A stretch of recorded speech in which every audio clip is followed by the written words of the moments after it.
Hey, what's going on, everybody? Hope you all are having an amazing Sunday. Just kind of starting a minute or so early here, so we'll let some people start rolling in. But yeah, hoping today's stream is going to be a very helpful and insightful stream, as I just mentioned to Mr. Crypto Beast there.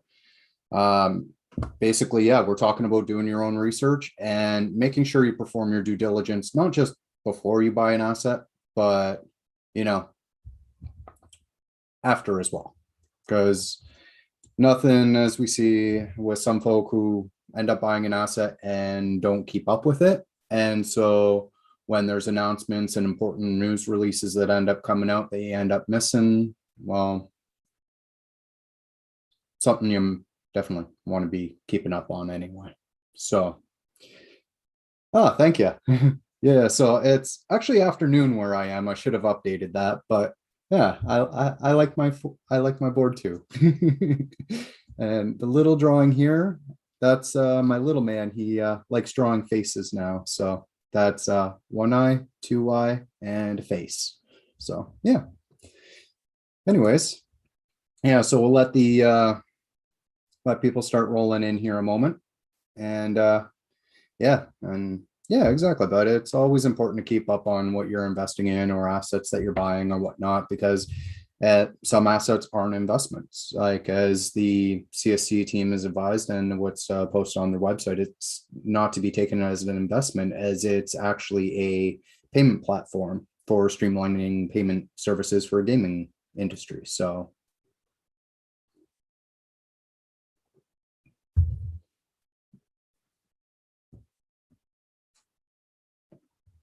alrighty. So yeah, so let's take a look through here while we're just waiting for people to join. I'll kind of chat up the chat there a little bit. So yeah, anyways, welcome everybody. We got Critical Complex, David in the chat. We got Crypto Beast, Rolling Crypto, welcome, Frisch. And yeah, we also have Gaz joining the stream there. Welcome everybody. So now Rolling Crypto, he's been looking for info on Sol or Sale, sorry, part of the Solana network. Admittedly, I haven't done too much research on Sol or the Solana network there, bud. I do apologize. I should probably do a bit more research on them. I've been looking at it, but I haven't jumped in head first yet. So that's actually part of the reason for this stream, is so that we can kind of point to people towards or teach people the means to be able to do their own research on a project. So that's basically what I aim to talk about here, is not so much handing it out and being like, this is kind of where you go to do this, where to do that. It's more so giving you the tools and the skills needed to be able to do the research for yourself, because the space is rapidly evolving. It is growing fast and it is hard to keep up. Like even myself, there's a lot of stuff to do with Flare Network and Flare Finance that I've fallen behind on. And now I'm like, man, I got to get caught back up. So, all right, perfect. Yeah, they're from Crypto Beast in the chat. So they do have a website where you can check out Rolling Crypto. And yeah, that's honestly a very good starting point, is the project's website and the team that's working with the project, which is something that I was going to be bringing up in the stream here. So Tyler, welcome to the stream. Gadget, welcome. Chris or Big CJet. How do you, I need to know how to pronounce that. I always call you Big CJet, or is it just Big Cat with, and the J's just put in there because someone else had Big Cat? You got to let me know that. Anyways, yeah, welcome. So yeah, by all means, Crypto Beast, if you have information that's going to help somebody do research, by all means, post it up there. Like if it's helpful, by all means, like, obviously, like within reason, not like sitting there spamming, or this isn't a shill your project thing. But if somebody's asking about a project and you have information that is able to be shared and helpful, then yeah, definitely point them in the right direction, because that's what we're looking for, is information and helpful and being helpful there. And basically providing that information for people to be able to do their own research and pointing them in the right direction. So Big Ted, welcome to the stream, bud. So yeah, now as we start having a few new people joining in here, I'm going to get started. Basically, yeah, as mentioned, today's stream is all about doing your own research and performing your due diligence when buying an asset. Now, let me first and foremost say this is not financial advice. I am not endorsing, condoning, or in any way shilling any projects. In this stream, I will be taking a look at LoxCoin and kind of going over the white paper and things to do there. Just to kind of give an idea of my process in evaluating an asset and what I would consider in my own terms of what I would call doing my own research, what I would do in my stance. Now, this may not necessarily work for everybody. This may not be the same approach that everybody would or should take. This is just what I do and what works for me. So that being said, let's get started here. So what I want to do here, probably going to take off the good morning bit here just so we can cover a few points on the board here. All right, so what we want to do here is, okay, that's there. We'll leave the little man stuff. All righty. So the first thing when we're taking a look at a project is, oops, making a mess here. Alrighty. So when I'm taking a look at a project, there's a couple things that I want to take into consideration here. Mainly being like the team, the project, obviously, and fundamentals.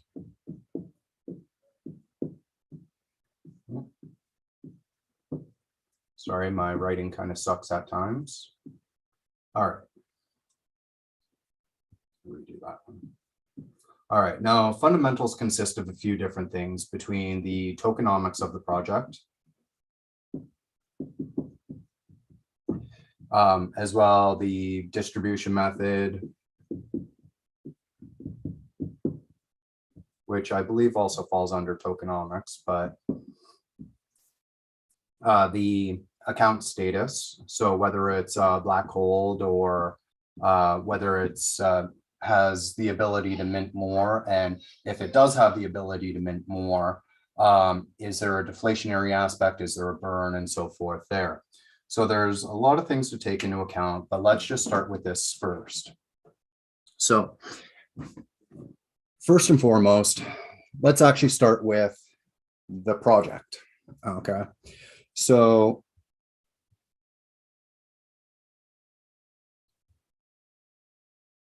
all right, so let's see here.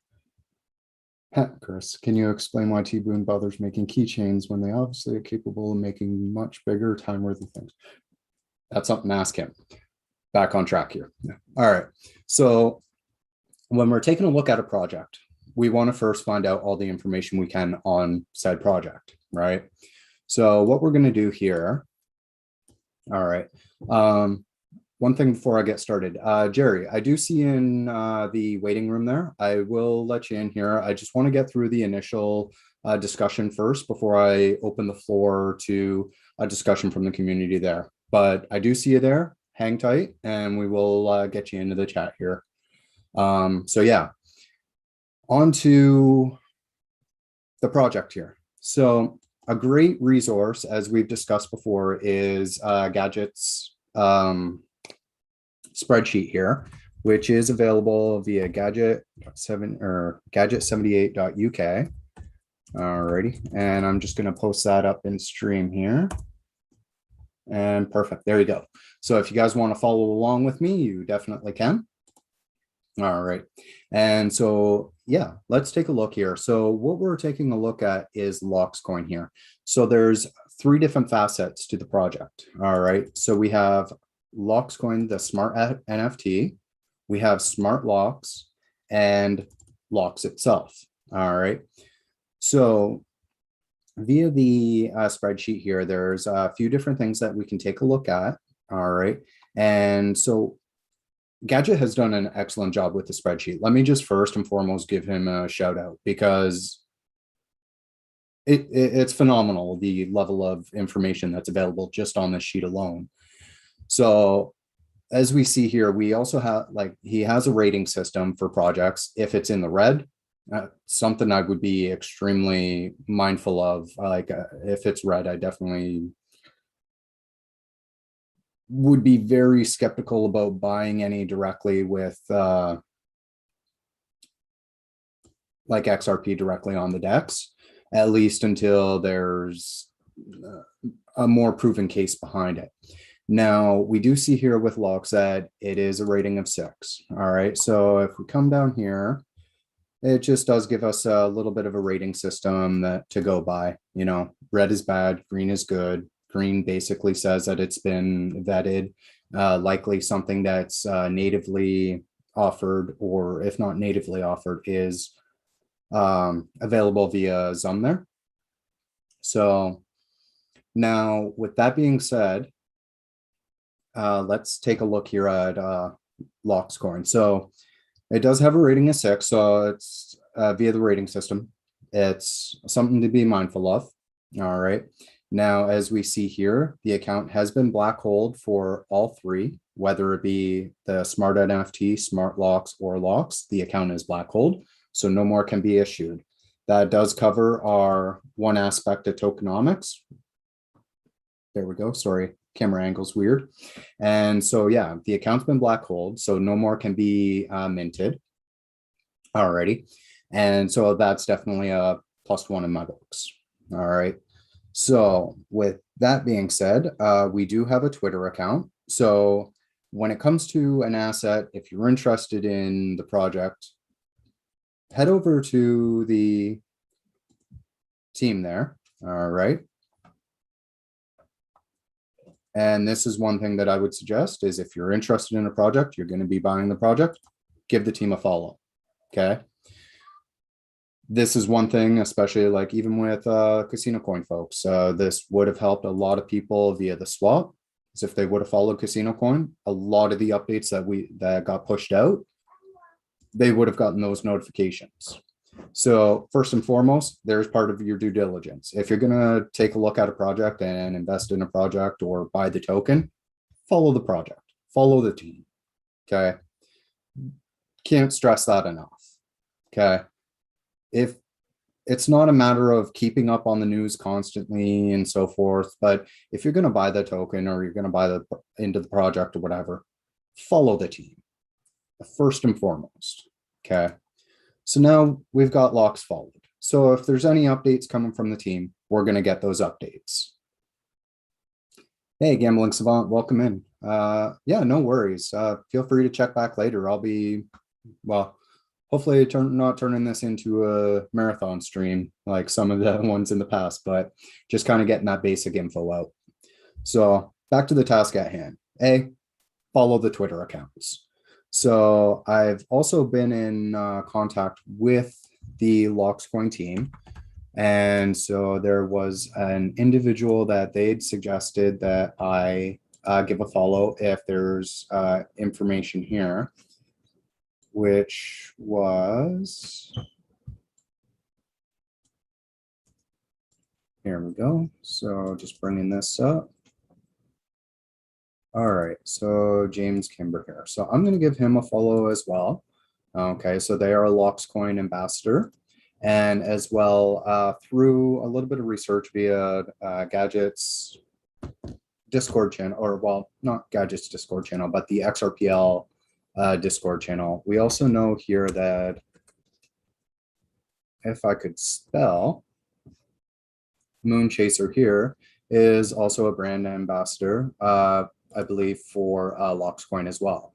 So definitely a couple points of contact and discussion there is following even ambassadors of the projects. So follow the team, follow the ambassadors.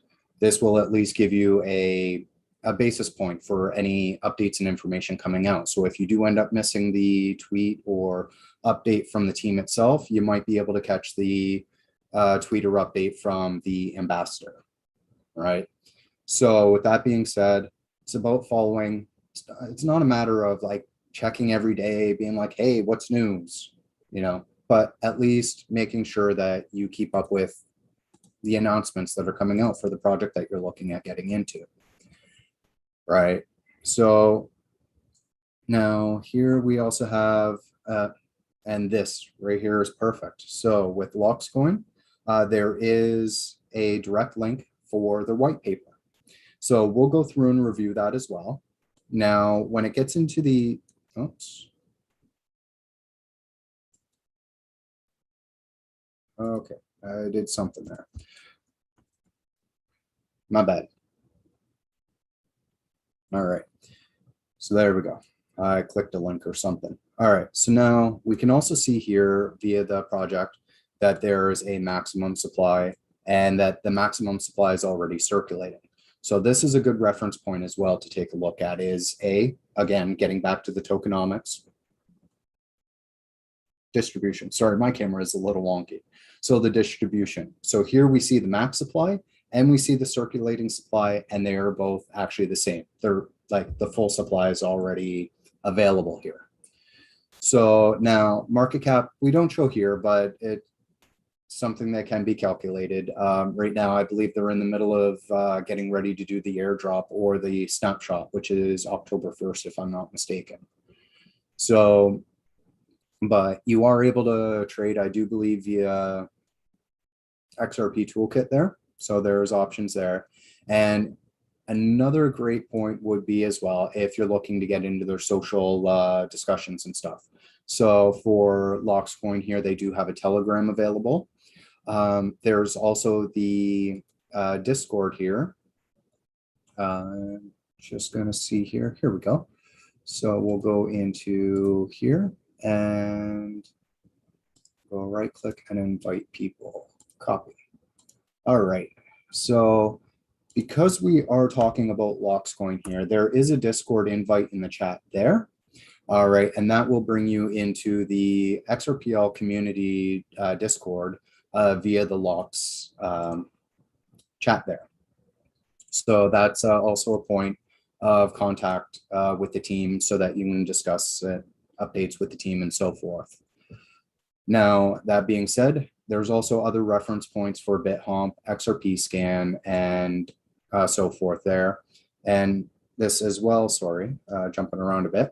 So it also actually has like basic coverage of the information here of LoxCoin's basically vision is to unite the digital world and real world infrastructure via virtual NFT proof of ownership. That sounds pretty cool. And that's actually something that I've talked about before if you've been part of my streams in the past.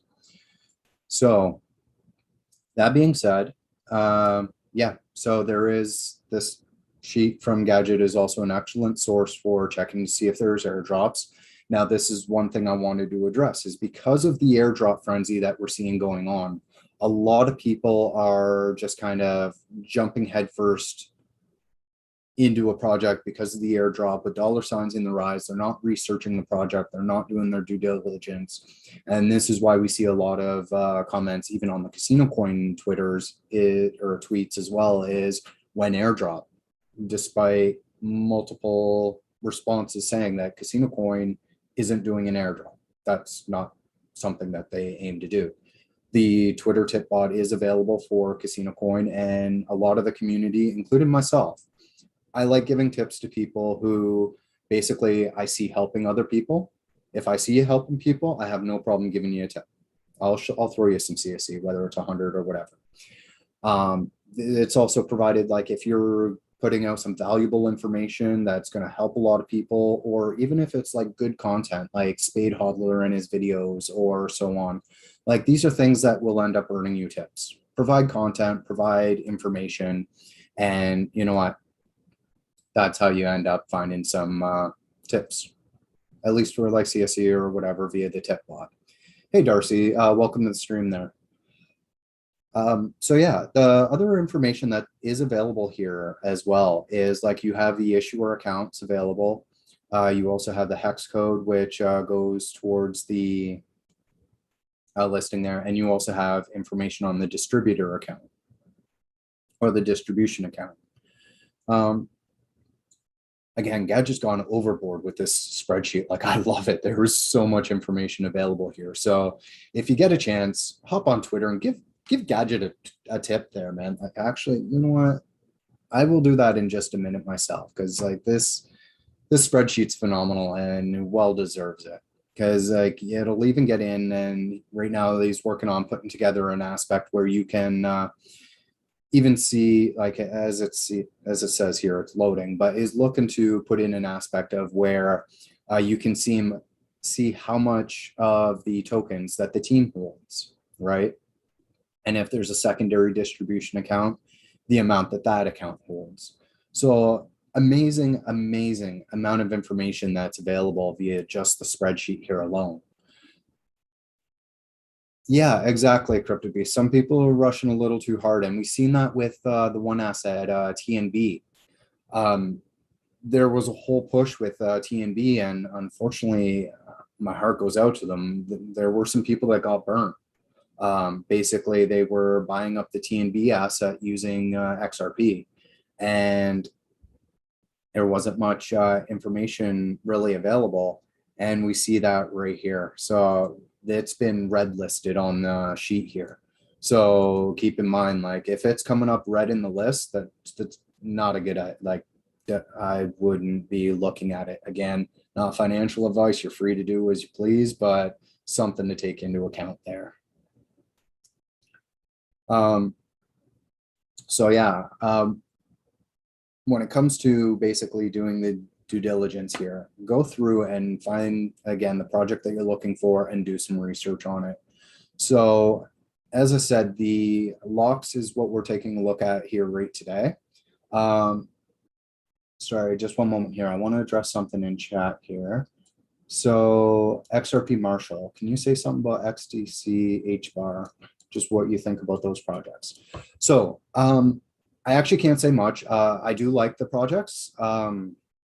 I haven't bought into them myself because I haven't done my research yet. I haven't done my due diligence, and I will not buy a project until I've done my research and my due diligence. I have done a little bit of research on them in regards to a basic overview, and I like what I see. However, I haven't delved overly into the project enough to say, okay, I'm buying it. That is also because I'm a bit of a degenerate gambler.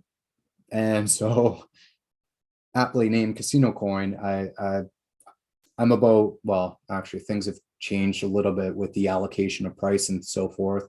So I would say I went from about 98 to about 97, or sorry, I went from about 99 to about 97, 98% in on CSE. Like basically, for lack of better wording, my entire portfolio revolves around CSE. Like I'm a firm believer in the project. That being said, not financial advice. Once things change around a little bit, like I do aim on getting my original investment back and then playing with house money, so to speak. And in which case I will be looking at investing in other projects like XDC, HBAR, and so forth. There's a few on my list. Like I'll probably go from, mainly being CSE, and I will diversify. And XDC, HBAR, XRP, that there's a few projects that I am lined up for. Yeah. So yeah. In regards to that, yeah, I agree with CryptoBeast. They are pretty bomb projects from the overview understanding that I have. But yeah, today's kind of more focused, less around specific projects. Like I am focusing on locks for this example, just because there's a lot of information available right at hand via the spreadsheet, their white paper and so forth, that is perfect for the example that I'm trying to give. This is specifically around, as I said, doing your own research and performing your due diligence. Not telling you to invest in locks. That's not what this is about. This is basically to teach you how to do your research and perform your due diligence.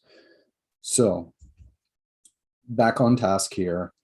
What we'll do is take a look at the white paper here. So there is a direct link to the white paper here. And now I'm not going to go through and read the whole thing because it's quite intensive. There's a lot of good information here, well worth looking into. So first and foremost, like taking a look here, the white paper basically covers that the problem, right? So there's a problem that needs to be solved, and that's the other thing in regarding due diligence, okay? Looking for a project, and this is what I mean about fundamentals, okay, is there's a lot of projects in the space right now that are creating a coin and looking for a problem to solve. There's few that there's a problem that needs to be solved, and then there's a token created to solve it and a solution put in place, or at least a solution white papered or in development, so to speak. You know, so example, problem, financial system has issues, transfers take forever, so forth. Hello, XRP. Gaming and gambling sector. There's a problem with friction in regards to deposits, withdrawals, proof of fairness and so forth. Hello, CasinoCoin. You know, there's problems that need to be solved and projects that aim to tackle those problems. However, with the recent trust line frenzy, we're seeing a lot of coins looking for problems to solve. Those I'm weary of. So here with this one, we do see a problem, and that's where we end up seeing a problem and a solution coming into play. And that's what we want to take a look at here. So the problem here is that there's a global smartphone crime problem. And we know this. Constantly we hear people's phones getting stolen and so forth. And so that's what we see here is that, you know, Pew Research Center, an estimated 5 billion people have mobile phones. And a number of those phones basically are looking to surpass 6 billion. Now, going through here. Yeah, so there we go. So smartphone crime is also on a meteoric rise. Like phones are being stolen, and basically there's some countries are reporting up to 80% increase in smartphone theft. Now, this is a result of people having cryptocurrencies or other sensitive data that they store on their smartphone device, whether it's access to emails, sensitive data, a whole number of things. So there's a loss of about $17 billion annually, right? Now, cell phone carriers do operate blacklists, but what we end up seeing is that these wireless carrier blacklists don't actually interoperate with each other. So I could be on, say, Rogers, right? So if my phone's through Rogers and, you know, my phone gets stolen and shipped over to Taiwan, for a lot, just as an example, it could be anywhere. Doesn't matter. But for this example, we'll say my phone gets shipped to Taiwan. Now, Taiwan has their own phone carriers over there that have their own blacklist. They don't interoperate with each other, but he says, hey, I've already got my phone. I just want to port it over. Taiwan phone provider said, yeah, sure. Why not? You know? So the blacklist has just failed, you know? And so that's where smart locks is basically coming in to take a look. So I just realized that I'm not even sharing my screen here for you guys to see.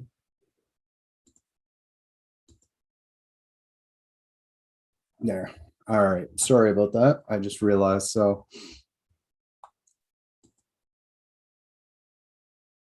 just wait for that to pop up here a moment. All righty. There we go. All right. So yeah. So as I was saying, as I was going through the chat here. So this is where a lot of the information is coming from. I was on Gadget's spreadsheet here, and here's the direct link to the white paper. All right, which brought me up the white paper here. And so there's the overview, which is the global smartphone crime problem. That's a bit of a tongue tire at times. But yeah, and that's where we get into the statistics regarding phone crime. Alrighty. Now, just going through here, and then, yeah, there's the smartphone theft pandemic. And this is where I was basically getting into the blacklist via the end of it here and into this part here. Sorry to jump around. Now we're back on track. All right. So with about $30 billion in smartphone theft, like it's becoming quite a deal, right? So that being said, there are some global blacklists that are integrated or set up, but again, the interoperability is kind of lacking. So just going through here, the blacklist basically revolves around the IMEI number, right? And so, as I was saying, if you turn around and I'm in Canada here using Rogers, I'm not saying that's actually who I use. So if you somehow know my phone number, I don't use Rogers, or I do, who knows? Regardless of the fact, my phone gets stolen, it gets shipped over to Taiwan, as per the example that I'm using. The phone providers over in Taiwan are just like, hey, sure, whatever. We don't know about the other blacklists. So, and that's because the IMEI blacklists aren't widely adopted. So, yeah. That being said here, so with this here, it's going through and basically breaks down the problem. And we see the problem already in the initial overview and the discussion of everything there. And so like there is the global IMEI blacklist, okay? But again, it comes up to basically being that blacklists are sort of at this point still still centralized and gives special interest groups too much power. So that going through, now here's the potential for where Locks is explaining the solution that they bring up to the table. So they are looking to develop the first fully decentralized security network. Okay. And so with that being said, it's a decentralized IMEI blacklist to benefit everybody. So again, I'm not going to go through and read the entire thing. Feel free to go through and read a lot of this yourself. Okay. But the information is there. Now, what they plan to offer, if I get a little further down here, there is that and this is where it comes over to the project fundamentals and how they aim to solve their problem. So there's 3 different aspects of the token that we saw via the spreadsheet there. There's the smart NFT, smart locks, and locks itself. Now this will branch into the tokenomics. Okay. So with that being said, the smart NFT is basically going to be an NFT that holds your customer data, like your information, right?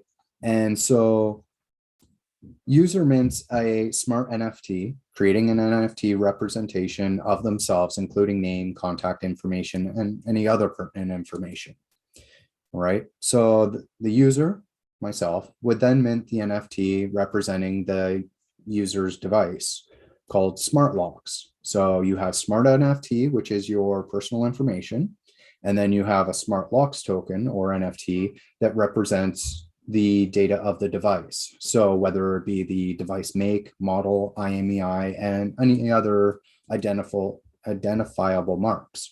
So like say you customize your device and you say you're in airbrushing and you airbrush your phone, or you have a custom skin on it or something like that, you could have it as an identifiable marker.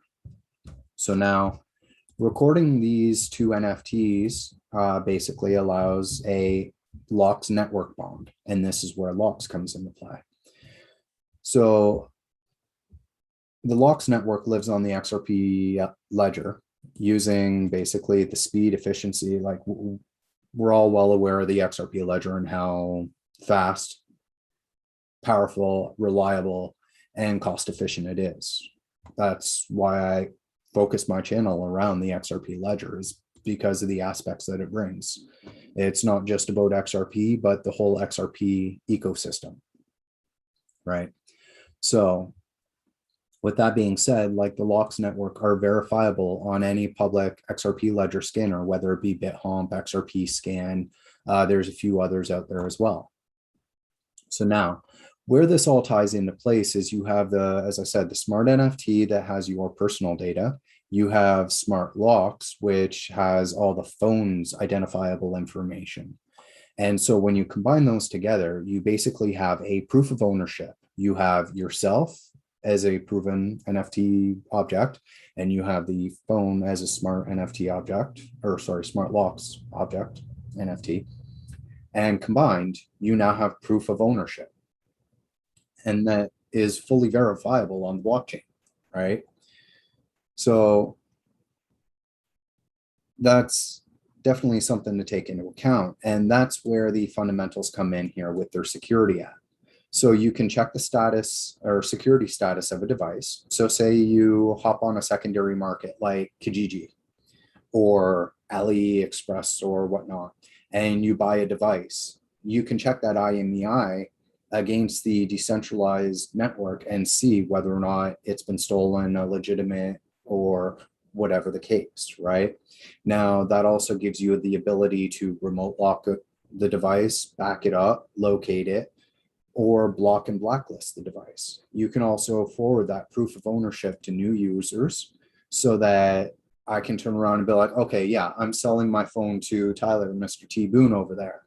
And I want to say, I want to forward that proof of ownership. That's me saying I've sold Tyler that phone, you know? So yeah, and that's kind of the aspect of it, is being able to prove ownership over a physical device, and as well being able to transfer that ownership on sale of that device, right? So now also comes into aspect is rewarding for lost devices and rewards for returning lost devices for owners. So now a question we often hear is, well, why not just use XRP? And so LOX addresses this issue in the white paper as well, right? So now for this here, like the initial app is good, the rollout is limited to smartphone devices. However, they do look on expanding to other devices such as smartwatches, laptops, even e-bikes and things like that. So, and it comes into tagging and so forth, how the network works. So there'll be a network API that companies and users can tap into, and even look at developing their own client-side applications. Sorry about that. Trying to find the right wording at times is, yeah. So anyway, so there's be a whole API system that people can tap into and be able to operate their own intermediaries, whether it's like an e-bike company that can track all the e-bikes using blockchain, or you have Samsung that taps into it, or so forth. So it's pretty cool. And so this right here, LOX token utility. This is where I was talking about getting into the fundamentals and the tokenomics. So basically, LOX token is a utility token acting as a native currency of the LOX network. Well, if we're just talking about NFTs and proof of ownership, how are we getting into using a currency? And this is something that I first questioned when I was reading through the white paper, right? And that's where it gets into the reward system. So basically, there's a reward system, as we saw just above, where if you recover a smartphone or a device that belongs to somebody and you're able to return it, device owners can create bounties paid in LOX for the recovery of their devices. So say their phone gets stolen and they're like, hey, I had a lot of like important and sensitive information on that device. I need it back. I will pay to get it back. You know, so users who end up finding the device and return it to their owners will get a reward paid in logs.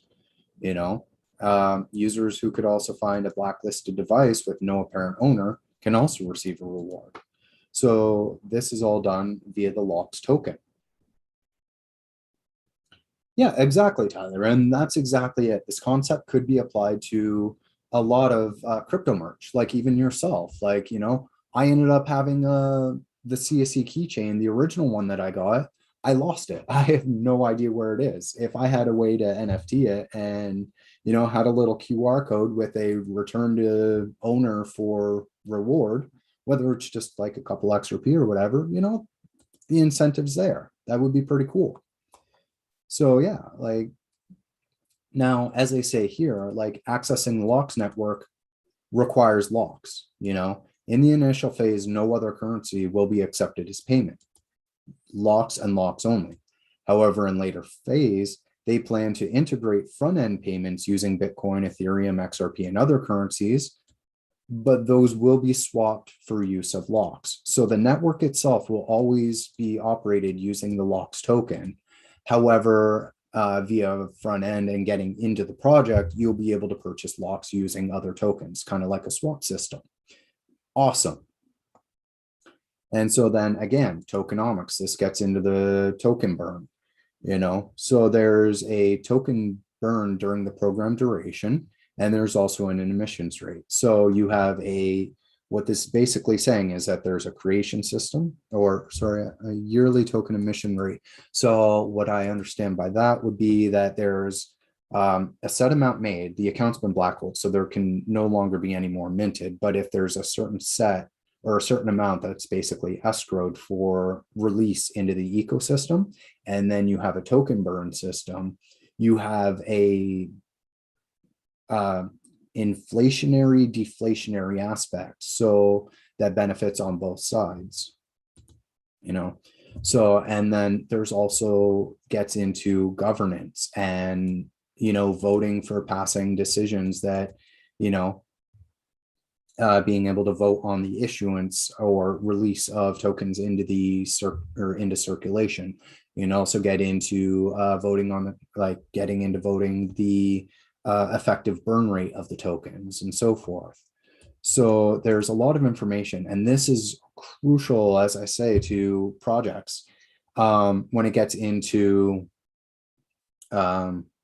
researching the project. Look for the white paper, you know. So as you see here, there's a lot of information, and I have barely scratched the surface on this white paper.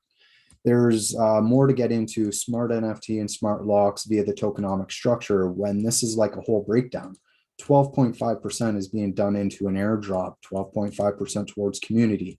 The team will only hold 10%, 2.5% to advisors. They hold some for legal, some for marketing, development, and even holding in reserve, you know. Same as the LOX network itself, or the LOX token. There's an IDO for 50% of it, which will get allocated, I believe, to smart NFT and smart LOX holders. You have some that it is being allocated toward listings, staking rewards. You know, this is the tokenomics that it comes to. And this is what I love about this white paper as well, is they get into the issuer information. So this gets into listing the issuer address of all three tokens, the currency code behind them, the token limits, and like everything that you'd really need, you know. Now, what furthermore gets into important information, this is the roadmap to date from Q3 2020, and working their way all the way up till current of Q3 2021. So the inception of smart NFT, smart locks is born, and their just choice to switch over to the XRPL, right? So originally, the thing to note is that like LOX coin here was on the Ethereum network, but after the London hard fork and realizing that gas fee issue wasn't going to be resolved quickly enough, they decided that, you know, moving over to the XRPL is going to be their most advantageous move with the proven speed, reliability, efficiency, and 12 drops, 0.000012 XRP per transaction. It speaks for itself. So now it even gets into further roadmaps of going into the future for Q4, Q1 2022, and so on, which gets into basically everything from community building, mobile application release, testnet launch, which also actually has tie-ins to Songbird here. So this is like the kind of cool information that we like to see when researching a project. You know what I mean? So like, this is the research. This is how you do your research, right? You find the project, look into the white paper, follow the team to be able to do your due diligence and keep up on things and so forth. Now, the other thing we can take a look at here is we see the logs, and there's also their website. So there was one thing that I skipped over in here, which was, oh, sorry about the, okay. So I was sorry about the dings there. I should have muted the sound there, but there was one point in here I do remember seeing where they were talking about development of their website, because as of the moment, it is basically a PDF here that does expand up into a website. But here's the link for the white paper. Again, this is available if you were to go to Locks, hit site. This is going to redirect. And yeah, so if you go to read more, okay, so this is basically the point that I was at. So yeah, if you go to the site, they have a link to the white paper, which is awesome because this is one of the first things you see. You see the banner, white paper. Perfect. This is what you want to see. You don't want to have to go hunting through deep links or things like that, or get to the bottom of the page to find a white paper. You want that important information to be right there up in front. So this is a great overview of what we were just talking about, their vision of stopping smartphone theft, getting into how the ecosystem is built, and it's a basic overview. So this right here is more or less doing your research, right? Finding a project, follow the team, follow ambassadors of the team that are going to bring you that relevant information that you're going to need to keep up on your project. And as well, looking into everything that we see from the team, the project, the fundamentals, and the fundamentals being not just tokenomics, distribution, and account information and stuff, but the fundamentals being of, is there a problem that they're trying to solve, or are they creating a token to find a problem? And that's a key differentiator with a lot of the projects that we see coming out. So like, that's something that like, I honestly didn't do too much information on TNB, but that would probably be a token created with a problem that needs to be solved. And so that's where I think a lot of projects are going to end up going dust to the wind, is that they are creating a coin and then looking for a problem to solve. And a lot of those coins, in my opinion, are going to be the ones that don't end up they'll be the ones that end up sinking long term. So yeah, like this is a great resource. And again, shout out to Gadget for putting this together. I'm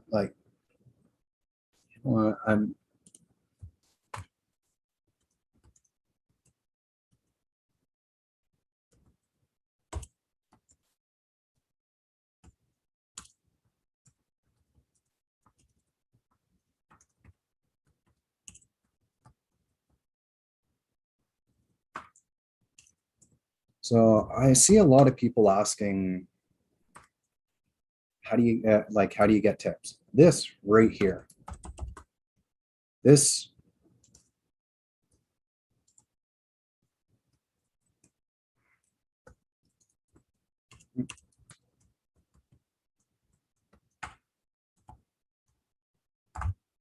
there. So there, that right there is how you end up, you know, that's how you get tips. Provide valuable information, help people, and so forth. So a little bit of a sidetrack on tips, because I see a lot of people asking, well, how do I get tips when airdrop? Well, CSC doesn't do airdrops, but if you're providing valuable information like this here, or helping people, or doing like awesome content like we see Spade Hodler's videos, so touch back to that. That is the kind of stuff that's going to end up getting you tips. If you want to do, or if you want to earn some tips, provide value. Okay. It's like being a server in a restaurant. If you're sitting there and you bust tables and you don't really do much besides your job, i.e., flood around Twitter, you're not going to earn tips. If you go above and beyond and you're providing valuable info and resources and stuff like that, that there is how you're going to earn those tips. Think of yourself as a server. Go above and beyond, do what you like, you know, that's how you earn some tips. Back on topic here. Okay. So right now we've done our research on the project. You know, we haven't, obviously we've just like via the stream here, we've just touched on the aspect of the project and done a bit of research, and we understand now what the project's about, the problem that it aims to solve. We've researched and done a little bit of checking in on the team. So we follow the team, we follow the ambassadors, we've done some research. Now comes performing our due diligence. Okay. Now they do technically go hand in hand, but the due diligence comes in a aspect of keeping up with the project. And so I see a lot of people, especially like, again, my heart goes out to them. I feel bad for the people that ended up missing the swap, but it simply comes down to a fact of personal responsibility and not performing the due diligence. Like if you were to, as I said, if you were to invest in a project, follow the team, at least for the updates. You don't need to be checking in every day, every month, or anything like that. But if you're on Twitter anyway, follow the team and get the updates. There's step one of your due diligence, you know? Step two is like, you know, if you're in Discord, hop the team's Discord and like, you know, they put out at here or at everyone updates. Like even if we turn around and we're to hop CasinoCoin Discord, you know, you go into the announcements, there's a channel specifically for announcements that tags everyone when there's a major announcement. If you're on Discord, you get notifications for that. That is part of doing your due diligence, is keeping up with those updates. You know, even with when you're buying into stocks and stuff, I know like myself, I don't really like keep up with my stocks, but you know what, like I don't buy stocks personally. It's part of my RRSPs or whatever, like from work. Like, you know, I work, I pay into my RSPs and I get stocks or whatnot, you know? So I don't actively keep up on that, but my RSP provider gives me regular updates via email. So yeah, I check those once a month. I'll go on and I'll hop into my RSP platform and I'll check for important updates or things like that that maybe didn't come to my email. You know, I'm not checking up on the stock itself, but I'm at least keeping and doing my due diligence in keeping up with certain aspects that I should be privy to, you know? And with that being like, if you're a crypto investor or a digital asset hodler or speculator, because as I said, some projects, like they're not investments, like it's not an investment contract.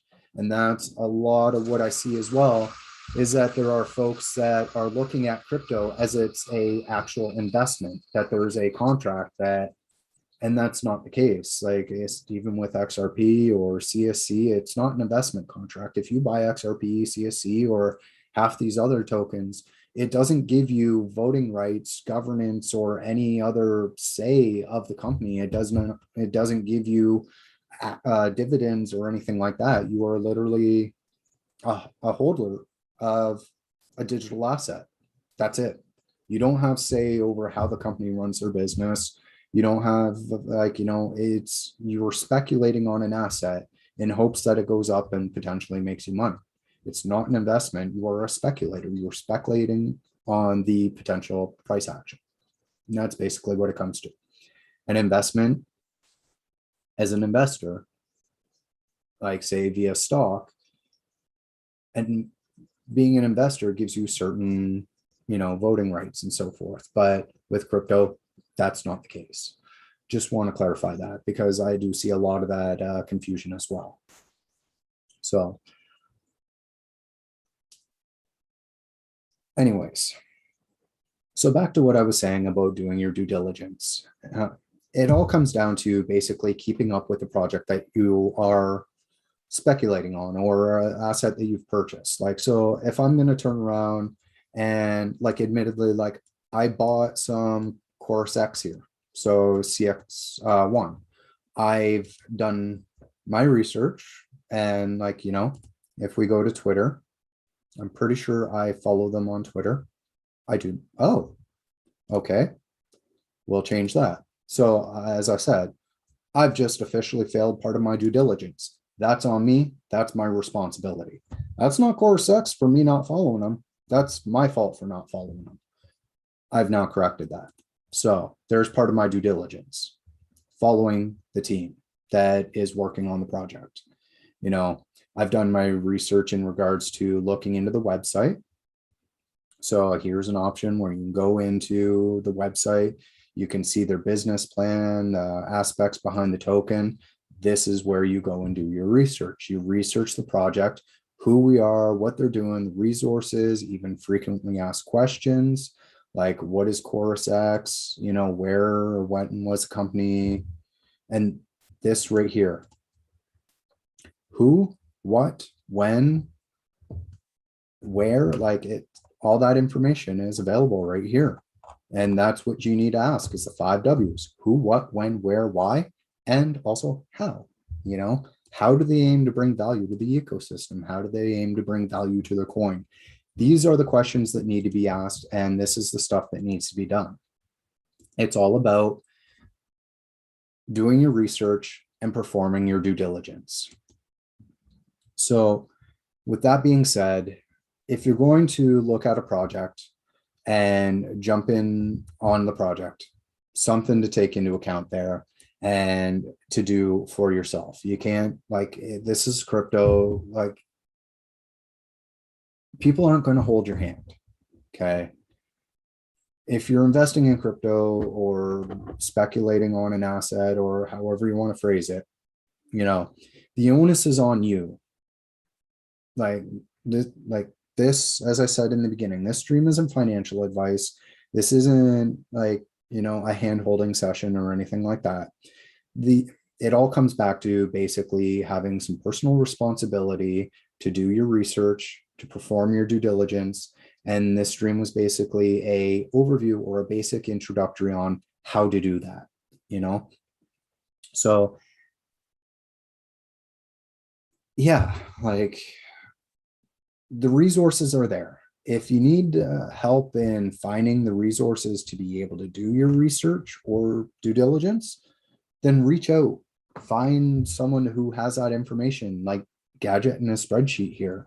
Like this is the information that is invaluable that, is going to bring you to that point of being able to do your research. Now, if you end up finding another token, like, there's other places that you can find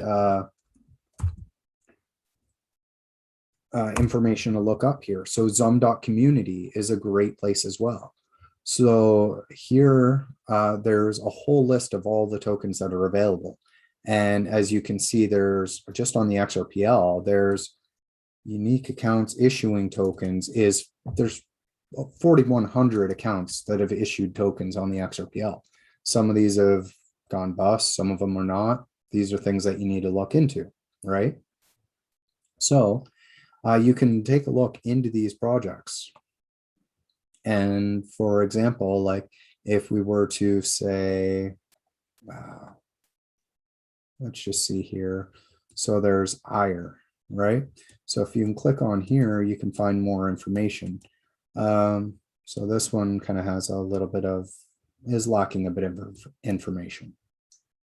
But if we were to go to Twitter and we look up ire, and that's one thing I wanted to mention as well. Twitter is not the best place to be doing your research. You know, it's very easy for someone to hype up a project and or spread misinformation and so forth. And that's one thing that we end up running into is a lot of misinformation or just wrong information being passed around. So like we can quickly take a look into like say, like, you know, what you call it? And sorry, yeah. So there's a lot of information available on Twitter. How accurate that information is. Okay. So Cody's saying to check it up on BitHomp here. So let's take a look. So we will check BitHomp. Thank you. And yeah, exactly. A valid point here. So we can take a look through here and we can see the account that it was activated by and other information that's available there. Sorry, just one moment here.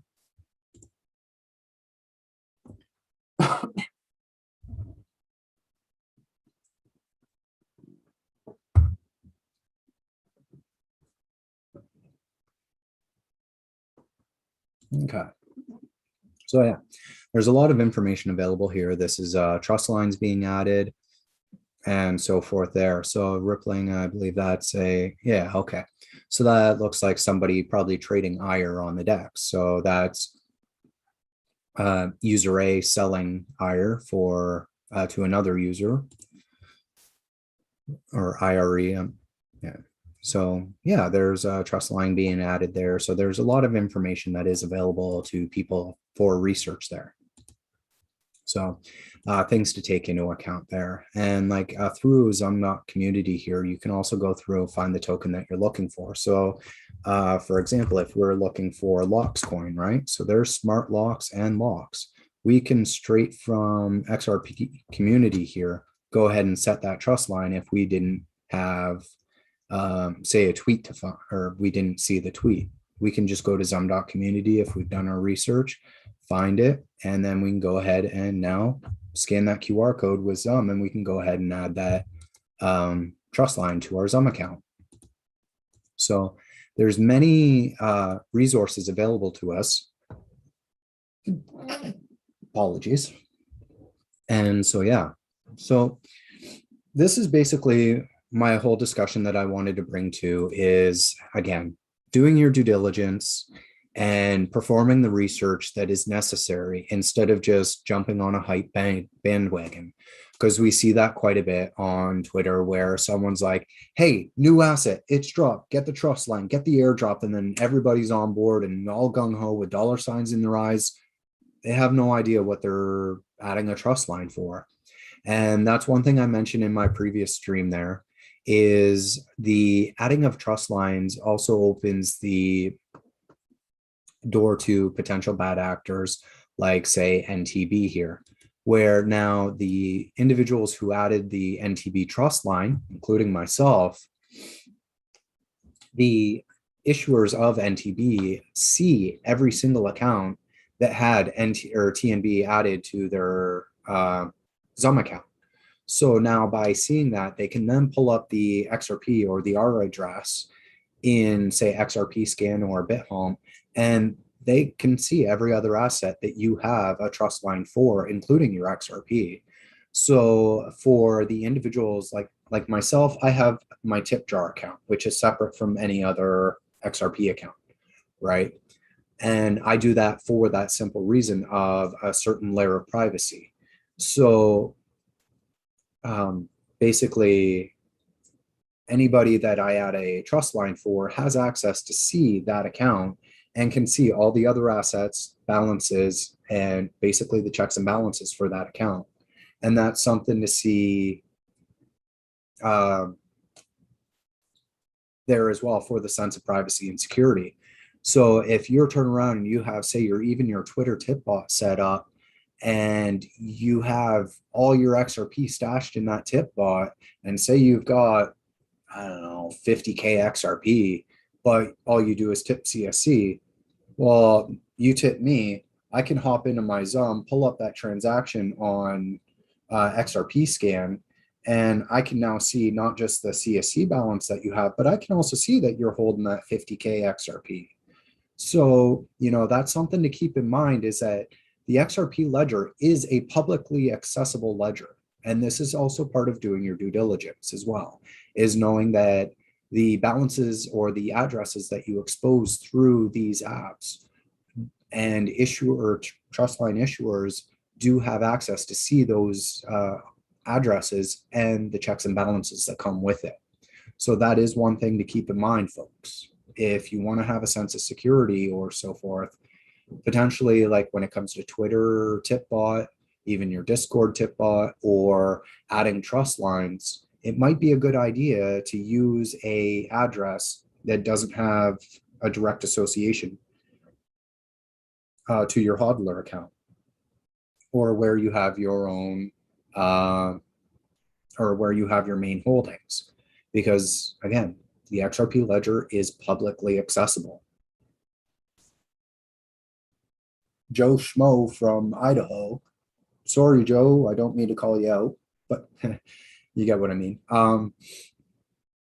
Can hop on XRP scan, plop in an address, and can see the full checks and balances. So if he turned around and tipped you on Twitter and you have all your balances there in one account, and he sees that, hey, I now have this person's Twitter, I know their address, I can now target them for phishing. And if I can then associate their account or their Twitter account with an email or a phone number, that just opens the door for phishing attacks or scams or so forth. And this is where a lot of the scams end up deriving from, is the not knowing and the not doing of the due diligence to see that that information is available for basically everybody to see. So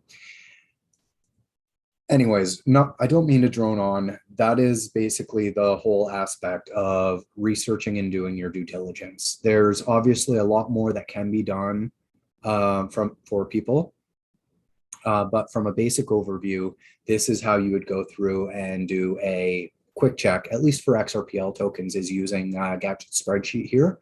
For other projects, it's just looking into the project. So like I've seen some, I saw Minus Wells there talking about a project called Flux, right? So if I go to Live Coin Watch, so we'll just go to Live Coin Watch here. So here's another way of being able to do your due diligence and research here, right? So we have Flux. So there's two of them here, and both of them are, we should be taking a look at. So if we take a look through, so here's Flux, here's a basic overview of the project. We have everything available to us right here, which is the total supply, the max supply, the circulating supply. We have our, price movements and so forth, things we can take into account and watch for. But now what we want to take a look at here is actually getting into seeing. So it is a proof of work coin. Okay, and taking a look through here. So here's some information that's available via Twitter, by Run on Flux. So there we go. So now via Live Coin Watch, we now have a Twitter account that we can follow, right? So now we can go through here, and here's a Twitter account for, say, Flux, right? Now that leads us in to their website, which is runonflux.io. So here, through process of following the breadcrumbs, so to speak, we can now go through and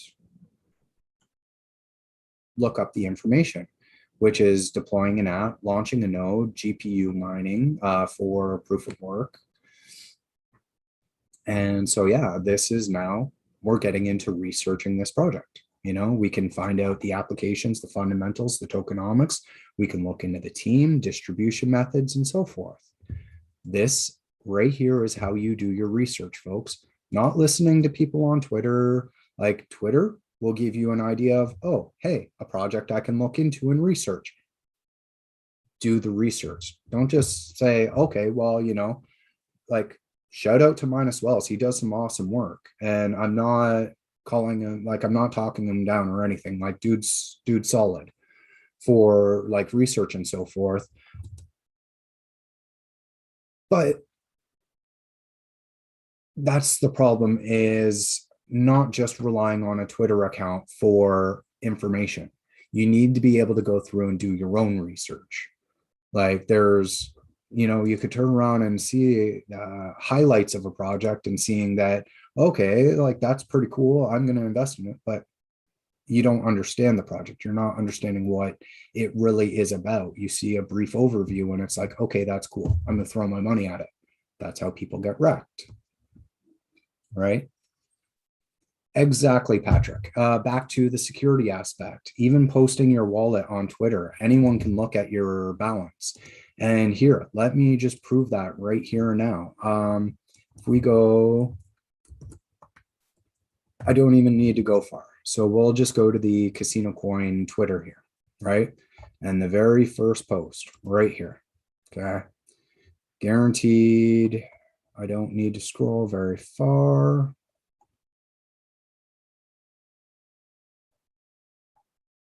Okay, maybe I do. This might have been a bad example. Okay, so yeah, that was a bad example.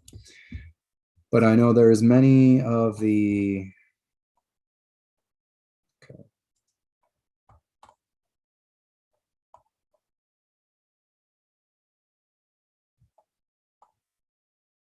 Here, this one, perfect. So I'll talk about trust line, and we're good. Oh, there we go. So there. Sorry, Mark, I hate to call you out, but this is what we're talking about right here. So now I can hop on to xrpscan.com. Okay. Again, paste his address, and now I see he's got 152 XRP. And if we go down to trust lines, these are the tokens. Yeah, here we go. So now I see his balance is here. He's got 4 RCN. He's got 500 smart locks. He's got 400 CX1. He's got some Shangang, 51K of that. Like, and this is how quick and easy it is for someone to pull up that information on your account. This is just like a matter of popping up on, like, here's another one. Here's somebody posting their address. So, like, not to call these people out and not to show up, but this is public. They have made this information public. So there's over 100 XRP in their account. And if we go to their tokens, we see their balances. And that's what it comes to. Like, thankfully, these accounts aren't holding like hundreds or thousands of dollars worth and they're posting it all over Twitter. I'm glad to see that. But in the same sense, we should not be seeing this. This is a security risk. And that's what I want to keep stressing, is that, like, don't be posting your addresses on Twitter. If there's an airdrop, like say something via a trust line airdrop or something, more often than not, it's a matter of just adding the trust line and you will be airdropped if that's part of their plan. Unless specifically stating that you need to post your address, which I seen one here for, there was actually one project, can't remember what it is offhand, but they stated like, here, add the trust line and then post your address. And it's like, okay, right there, you just lost me as potentially even adding the trust line, because that to me is shady. I should not have to post my address. And that's where I think Chris's or Big CJet, there's coin dropper, will end up being beneficial down the road, is that, you won't need to add that aspect of adding an address to get the airdrop. So something to take into account anyway. So again, security. If security is a concern, think about your security and quit posting your address everywhere. So anyways, to avoid droning on here anymore, I'm gonna actually open the floor here to people that want to join the call. I see CBOT is actually in here, so I'm actually just gonna go and add CBOT to the stream. And there we go. All right, are you with me there, bud?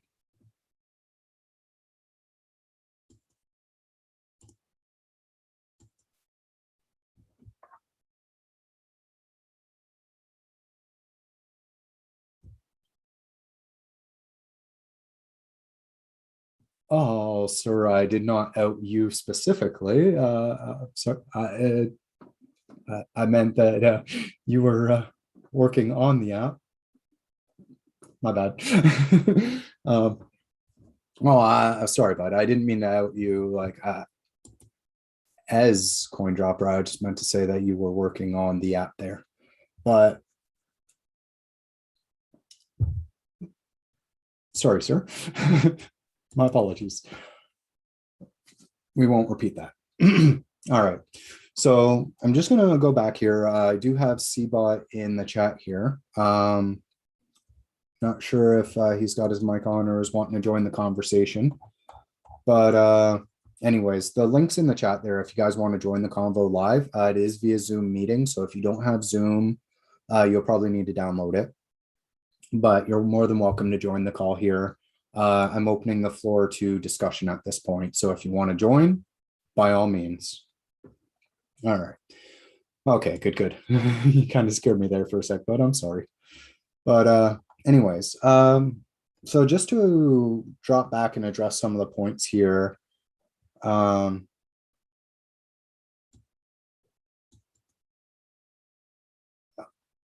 Just going back a little bit of a ways here. Back just after the HBurn XDC chats. All right, so all right, yeah, no problem, XRP Marshall, if you're still with us. I'm glad I could kind of give you my opinion. As I said, like I haven't done too much research on them. I know that from what I have seen, they do seem pretty solid. I know from a quick overview, XDC is part of the or has adopted the ISO 20022 messaging format. So that's one thing as well I want to address is that the ISO 20022 is not a elite form of group of assets. It's straight up just a messaging format.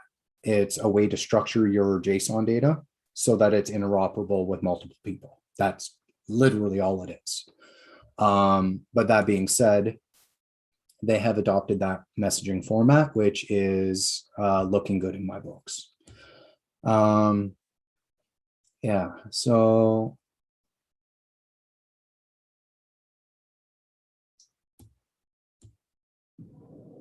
okay, so yeah, I haven't looked too much into Narian there either.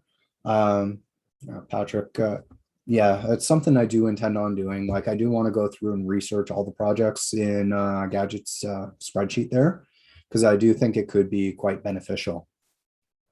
But yeah,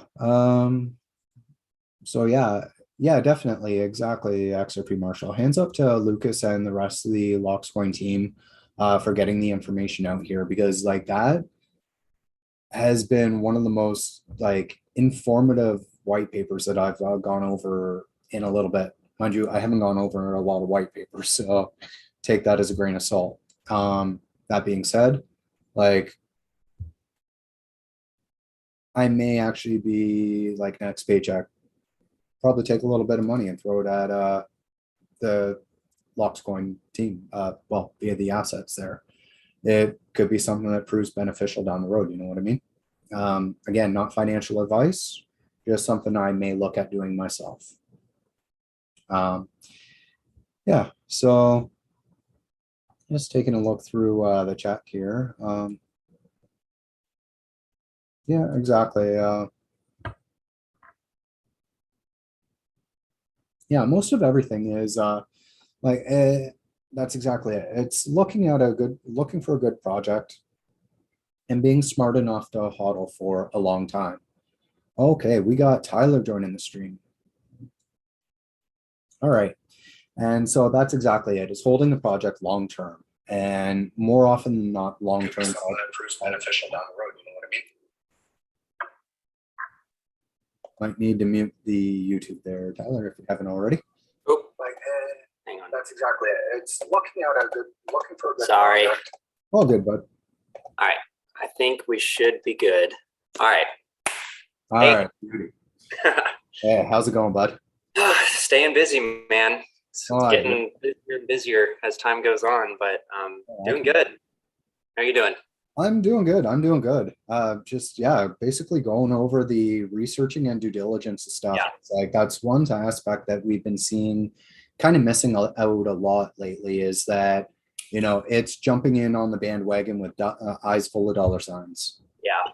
And I think probably all of us are guilty of that to some extent. I know I am. But yeah, I think learning the risks of that and then kind of just being aware of like that public aspect. I mean, just like when you put your address out there, you know, like you said, you can just copy that, paste it into XRPL scan, and everything is there. So, you know, that is really different than what we're accustomed to. And, you know, so it's something we all got to consider, and we need to be careful. And so, you know, we need to think about ways that we can kind of like, you know, like you don't want to have your HODL bag tied to your TipBot account probably. And, Yeah.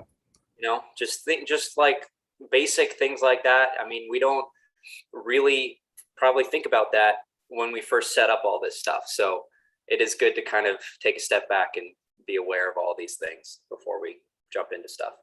Yeah, no, I agree completely. And that's it. Like when it comes to finances, like security should be paramount in people's minds. And it's something that we overlook quickly because it's like, oh, it's crypto. My stuff's secure. Like it's on the chain. Like I don't need to worry about it. But that's the thing is like, there's different means of exploit. And more often than not, it's a picnic. Like the problem's in chair, not in computer.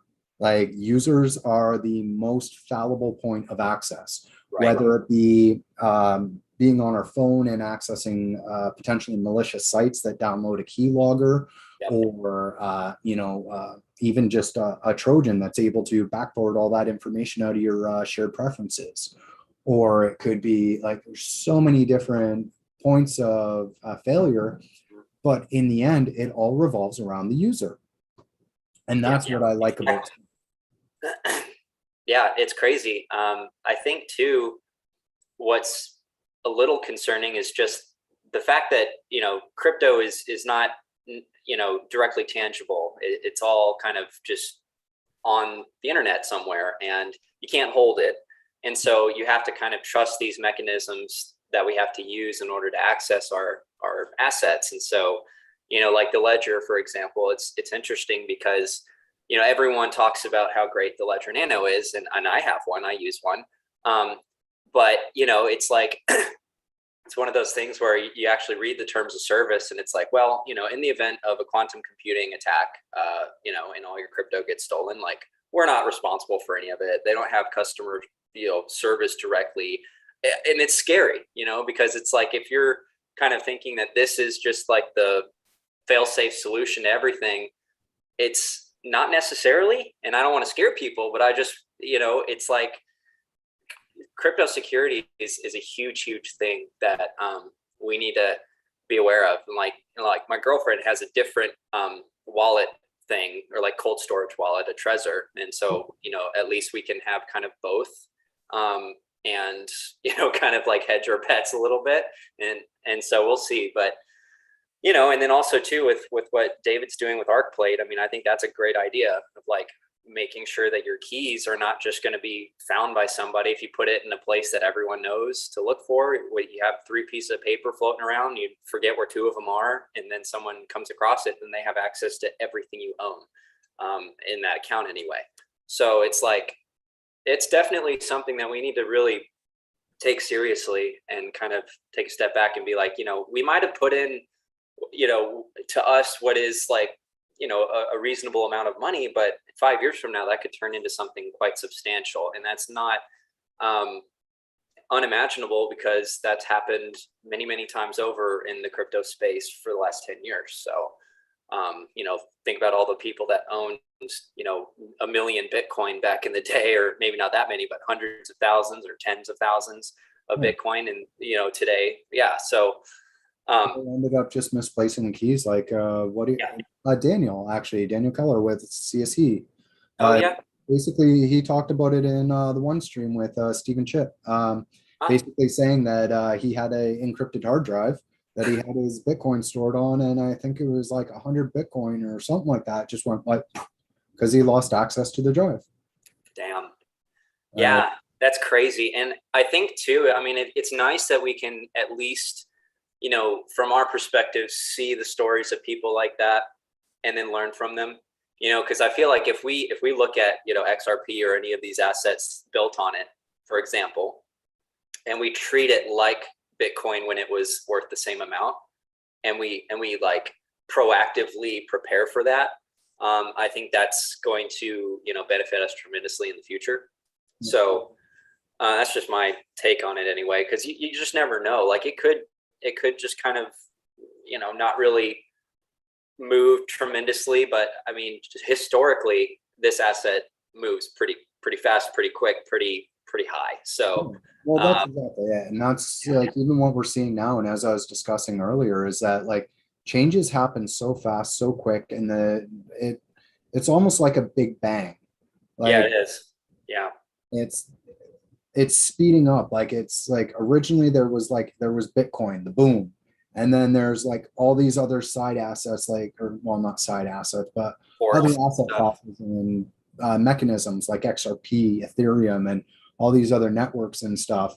And it just kind of exploded from there. And now we see all these, like, and now we get into the whole DeFi space and NFTs, and like, man, I can't keep up with it.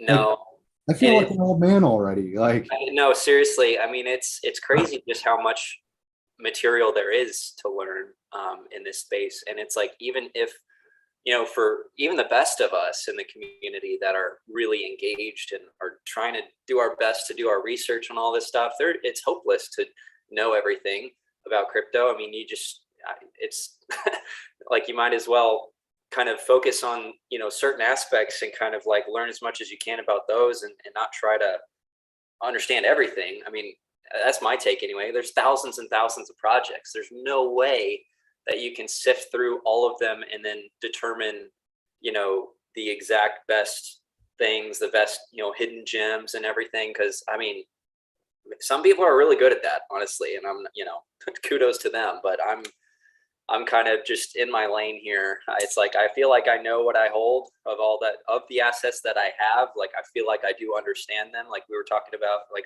you were talking about earlier about doing your due diligence. I mean, that is important, because otherwise you will be a slave to your own emotions. And so like whenever something happens that is really scary, if you don't really understand the fundamentals of the project itself, then chances are you're just going to sell everything and get out, you know. And just looking at, again, historical data from not just XRP, but all different crypto assets, you know, the people that kind of react to the market always lose. So, you know, if you just kind of, first of all, if you understand what you hold and you're in it for the long term and you're investing an amount that you're okay with losing, so you're not going to fall back on emotions and let the emotions drive your behavior, then you're set up for success, in my opinion, because chances are, you know, if you just hold the asset and just wait for the market to do its thing, you're set. You know, you have your price targets of taking out some profits, you take your original investment off the table and then some, whatever. That's healthy, you know, because like you have 80% corrections that happen. So yeah, like, I don't know, like you just got to be smart with it. This market's definitely not for everybody, but for those of us here, I think we've kind of seen the trends. And if you're new, you're probably going to have some like scary, you know, crazy moments that you probably might have already had in the last few months, but you know, that's just normal. And so it's definitely not the stock market. I can tell you that. Oh no, definitely not. Like the volatility's there, but also the possibility of returns is like Yes. insurmountably higher. Like, Yes. and that's exactly it when it comes to emotions. Like me, I'm emotional in the sense of I I'm an emotional holder. I am more geared to holding during the volatility, right? Yep. Whereas like I see like I've run charts, like I'm not a charter, I'm not a TA guy, but like I draw charts for fun and I'm like, hey, this is gonna happen. And then it happens, and I'm like, man, I should have made that trade. I saw it. I know, dude. I think I made a tweet about this just the other day of like, do you ever just sit there and think about like if you could go back in time and invest in that one coin that just blew up, like what you would be doing right now? And it's like I know it's unhealthy to have these thoughts, but I can't help it. Like I No, do I understand sometimes. completely. Like I had like admittedly, like I like I'm not a huge trader, but I did make a trade back what was it, February? Let me see here. I just got to pull up the chart. Um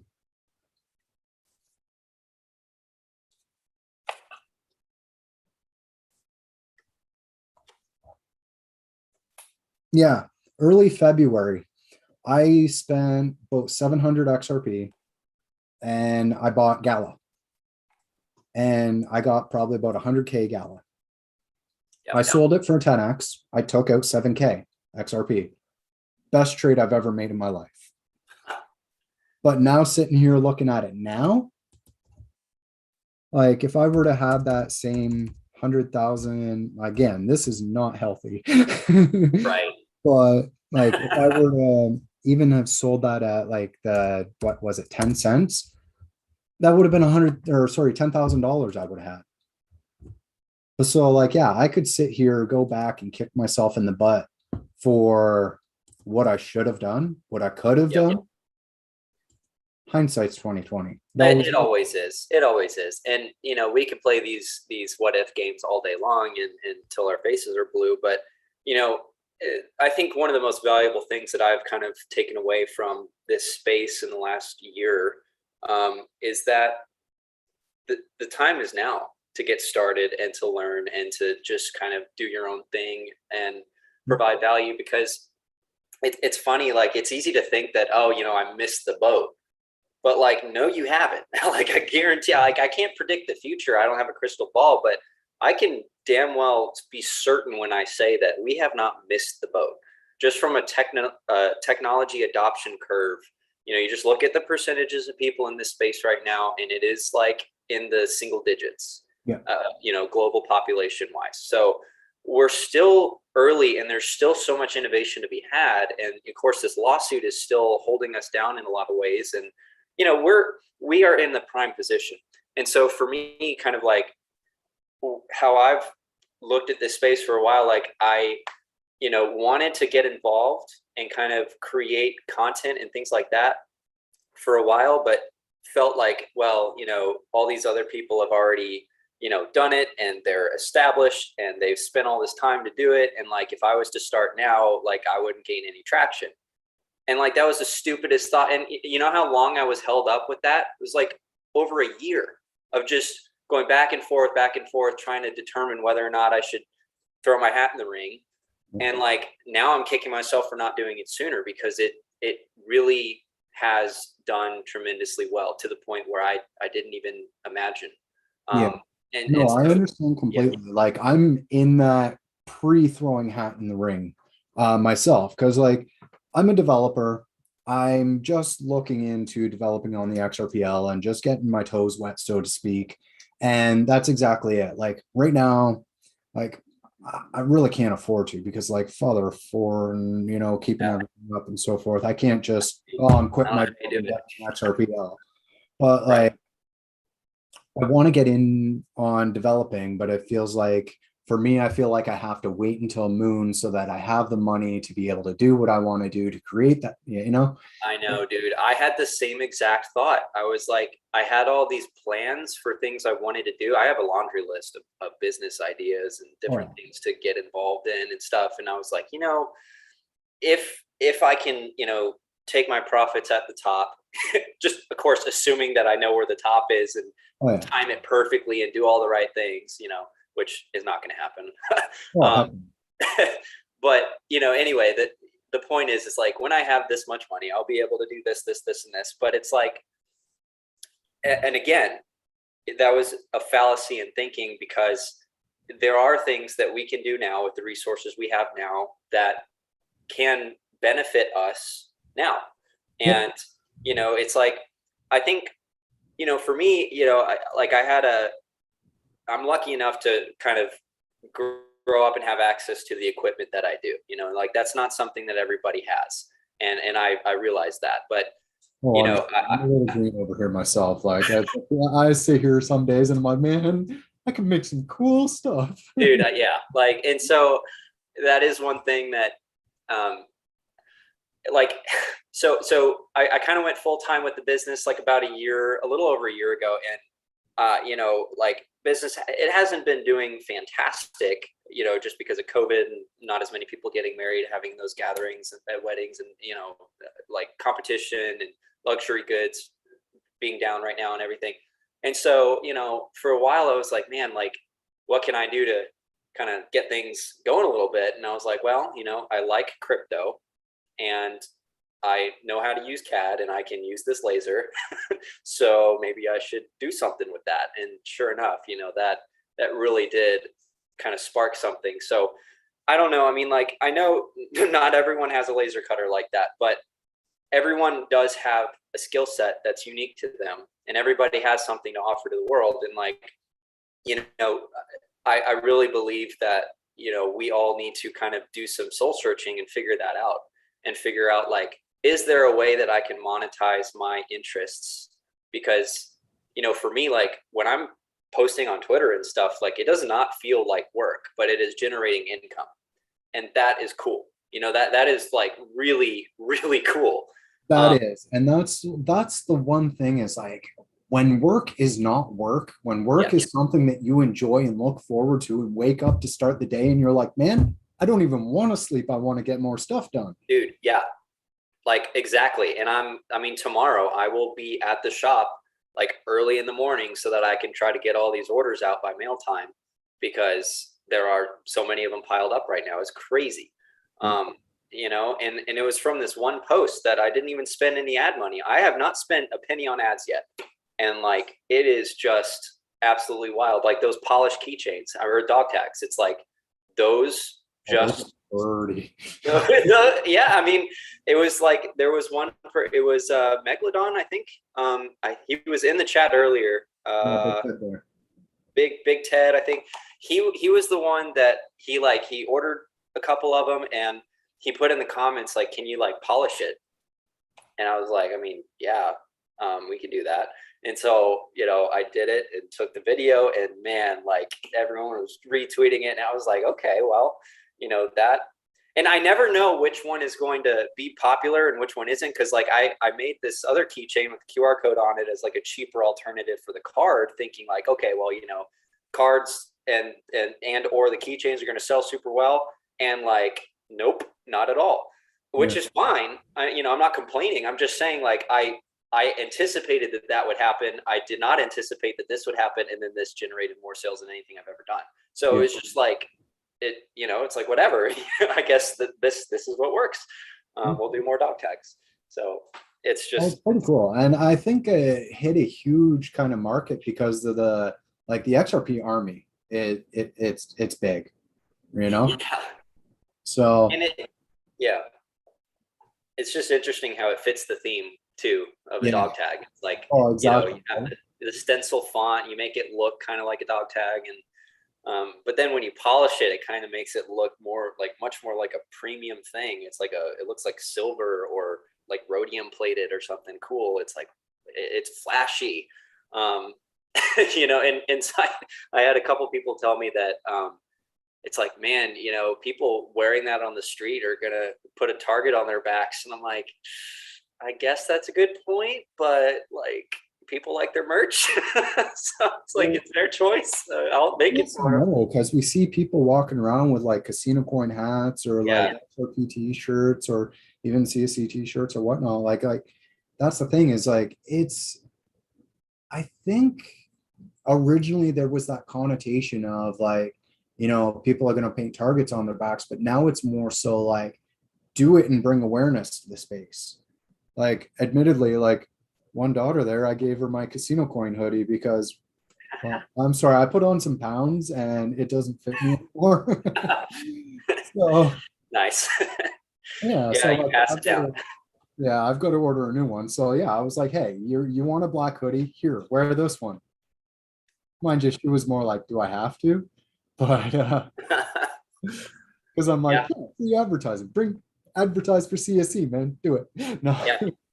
I mean, and that's kind of the cool thing about it too. And I think we talked about this in the past, but it's just, you know, the whole community aspect of like just participating in like the merchandise and kind of spreading awareness through that medium, because people are going to ask you what that dog tag is or what that hoodie is. You know, it's like, what is CasinoCoin? What is XRP? And it's kind of like the ultimate segue of like, okay, you know, how long do you have? Do you want the 30-second version or the 2-hour version? Because like I could do either. And then, you know, you sit them down and you explain like your research that you've been doing, because most people haven't even heard of this stuff, which is understandable because like the media doesn't talk about it. I mean, they are now. Fox News is now, which is kind of cool. But you know, it's not really mainstream yet. So it is kind of interesting to have that aspect of like, you know, me as an individual, you as an individual doing the things that we do, and like in Forex Cadet, you know, doing the tip bot and all these different little things that an individual can do can send ripple effects, pun intended, throughout the whole, you know, world, and get people on board that would have never known about this stuff. Because people are going to look at Twitter and see a friend of theirs say, you know, plus 1,000 CSC to this person, and then it's like, what was that? Did you just send money through Twitter? Like, what's going on? And then they ask about it, and then they get introduced to the project. So, man, I tell you what, it's really cool because, you know, we're kind of, again, we're in on the ground floor. These assets definitely have, in my opinion, utility. They're solving real problems in the world, and they're gaining traction by the day. I mean, you look at the CasinoCoin, like the account holding or whatever. I mean, it's past 16,000 now of active accounts. It's just chugging along, you know, steadily growing. And I think it's, you know, especially when we haven't really had any tremendous news in the last month and a half or so. And I, you know, believe that we're primed for it. And when that happens, it's like a slingshot, I would anticipate. So it's just, I feel like we're in at the right time in the right place. And it's just going to be an exciting journey ahead of us. And it already has been exciting, but I feel like it's only going to continue to, you know, be exciting. So it's just crazy, man. A lot of cool stuff going on. Oh yeah. Welcome, Seabot. How you doing, bud? I'm doing good. I think there's a lot of really interesting things going on. I noticed I just saw some of the metadata stuff that was added through the toolkit someone showed me about. And I think that the capabilities of what can be done are just like barely being tapped at the moment for the ledger. Yep, exactly. There's tremendous amount of things being built on that platform and ledger. I mean, it is just absolutely crazy. You look at some of these proposals going through, you know, everything with NFTs, everything with just like all these different tokens that are being issued. It is so cool to watch the development happen in real time. And I don't know if you guys are planning on going to Apex or watching Apex in a couple weeks, but I think that there's going to be some pretty awesome announcements there. And from what I understand, Quadjax is going to be presenting, either presenting or he's going to be there. I don't know which, but from what I understand, and don't quote me, definitely check with him, but I'm pretty sure I read somewhere that he was actually going to be, like, he applied to be a speaker. So that sounds yeah, cool. he's gonna be at the Apex Dev, as a speaker, if I'm not mistaken. Yeah, that's awesome. Yeah, I mean, that maybe we'll have an announcement that day. You know, that would be pretty cool. Yeah, I think there's a lot of capabilities out there. I noticed I saw a thing where you can it can decrypt different messages going between accounts, like actually message data.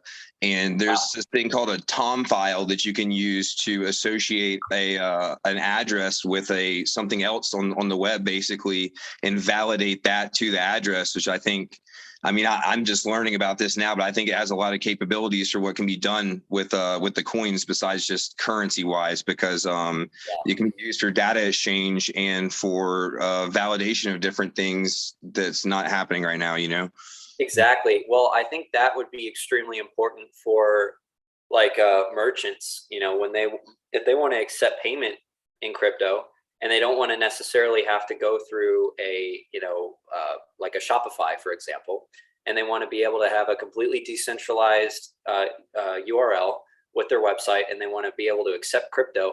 If you want to exchange your customer data, like the shipping address and the phone number, email and stuff, obviously you want that information to be encrypted and protected.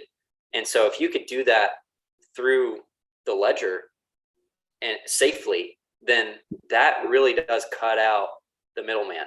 And merchants can directly interface with their customers in a trusted way without needing to rely on centralized, massive corporations that could just shut down your website when you say something they don't like. And that is really, really cool. As someone who, is operating at least a segment of a business, that's something that I'm personally looking for in going forward into the future, is I want to see more decentralization and more tools that we can use in a trustless way. And if that could be possible, I think that would be a tremendous opportunity for business. And I think we're going to see e-commerce boom like we have never seen before. It will be amazing to We were witness. just talking about that the other day on Twitter, like having a way to basically transmit customer data in crypto. Yep. And even just doing that in the memo field, just being able to have like a encrypted data within the memo field, so I can turn around and send you a payment that has my shipping information and all that encrypted, and then you receive that and you're just like, oh, okay, payment item, order ID, shipping info, done, fulfill it. Yep. And then you could even set up like an automated process on your end where it's just like, oh, pick this order. Yeah. And what's really cool too is with some, I saw someone posted a video of, there was a merch store. I think it was the Crypto Stickers store, if I'm not mistaken, or either that or Eminence. I forget which, but it may be both, honestly. They had the Eminence link, like merch.eminence is a link to Crypto Stickers. So if I'm okay. It's an affiliate link. Got it. Got it. Well, anyway, so on that site, they had in their shopping cart, after you put together your order and you calculate your shipping and you have the total that you owe, of course, there's multiple payment options, and one of them is pay with some. And so you click on that, comes up with the QR code, you scan it, you slide the thing, you have your face or your fingerprint or your passcode, and boom, you're done. And so you don't have to put in your credit card. You don't have to, give any information that you don't want to. It is so amazing, and it's so much faster than. Yeah, no, it definitely is. Like that's how I ordered my stuff. Like I've ordered from Crypto Stickers, and I just pay with some. Dude, yeah, and I really want to do that to our site, but and I was asking Weedsay about this because I was like, there's not a Shopify plugin for some yet, and I was like, is this something that you guys were trying for, or like what's the plan with that? And he told me that they have been trying for 2 years now to get a Shopify plugin, but they keep rejecting it, which is really interesting. And I was like, do you have any idea why? And then he said, because he thinks that either they're scared or they have other plans with like payments and stuff. And it makes a lot of sense, because it kind of just, it like goes completely outside of Shopify's control. Like they can't really charge fees on a payment through some. Like they can't collect their 1-2% or whatever. So it is kind of interesting how like these big corporations that are big into e-commerce and stuff are pretty worried about technology like some. And it just shows how powerful this really is. And then you look at their long-term plans as a company. And, you know, they're like, you will be able to interface your Sun wallet with your bank account. You'll be able to, at least that's what they plan to do in the future. Yep. And, you know, of course, merchants will be able to have, you know, wonderful tools that they can use with this wallet to accept payments without needing to, you know, use a company like PayPal or whatever. If you don't want to, like, you have this option that is pretty much fail safe. Like, it will work because the ledger will just, you know, you put the transaction through and it goes through. You know, it's very robust and censorship proof. So that's just exciting. Again, I keep saying that over and over again, but I cannot tell you just how excited I am for this to really bloom and flourish and develop in the future, because it's just so massive. And like, people don't see it yet for the most part. Like, even in the crypto community, to some extent, I feel like people are just concerned, like they're just thinking about price.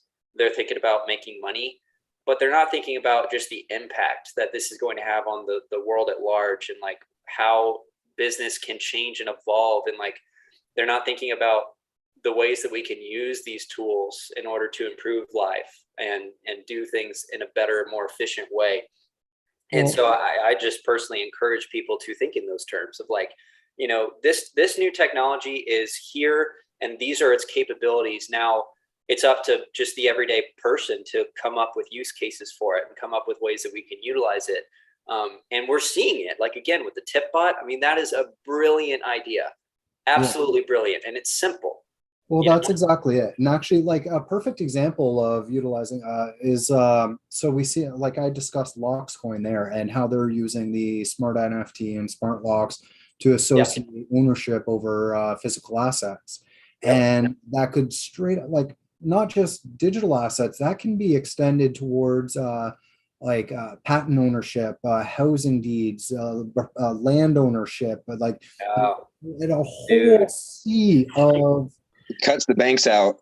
Yeah, like it literally mortgages, all their income. That's where all the payments are gone to big businesses instead of the little guy. We can get all the loan payments, basically the tokenization of everything.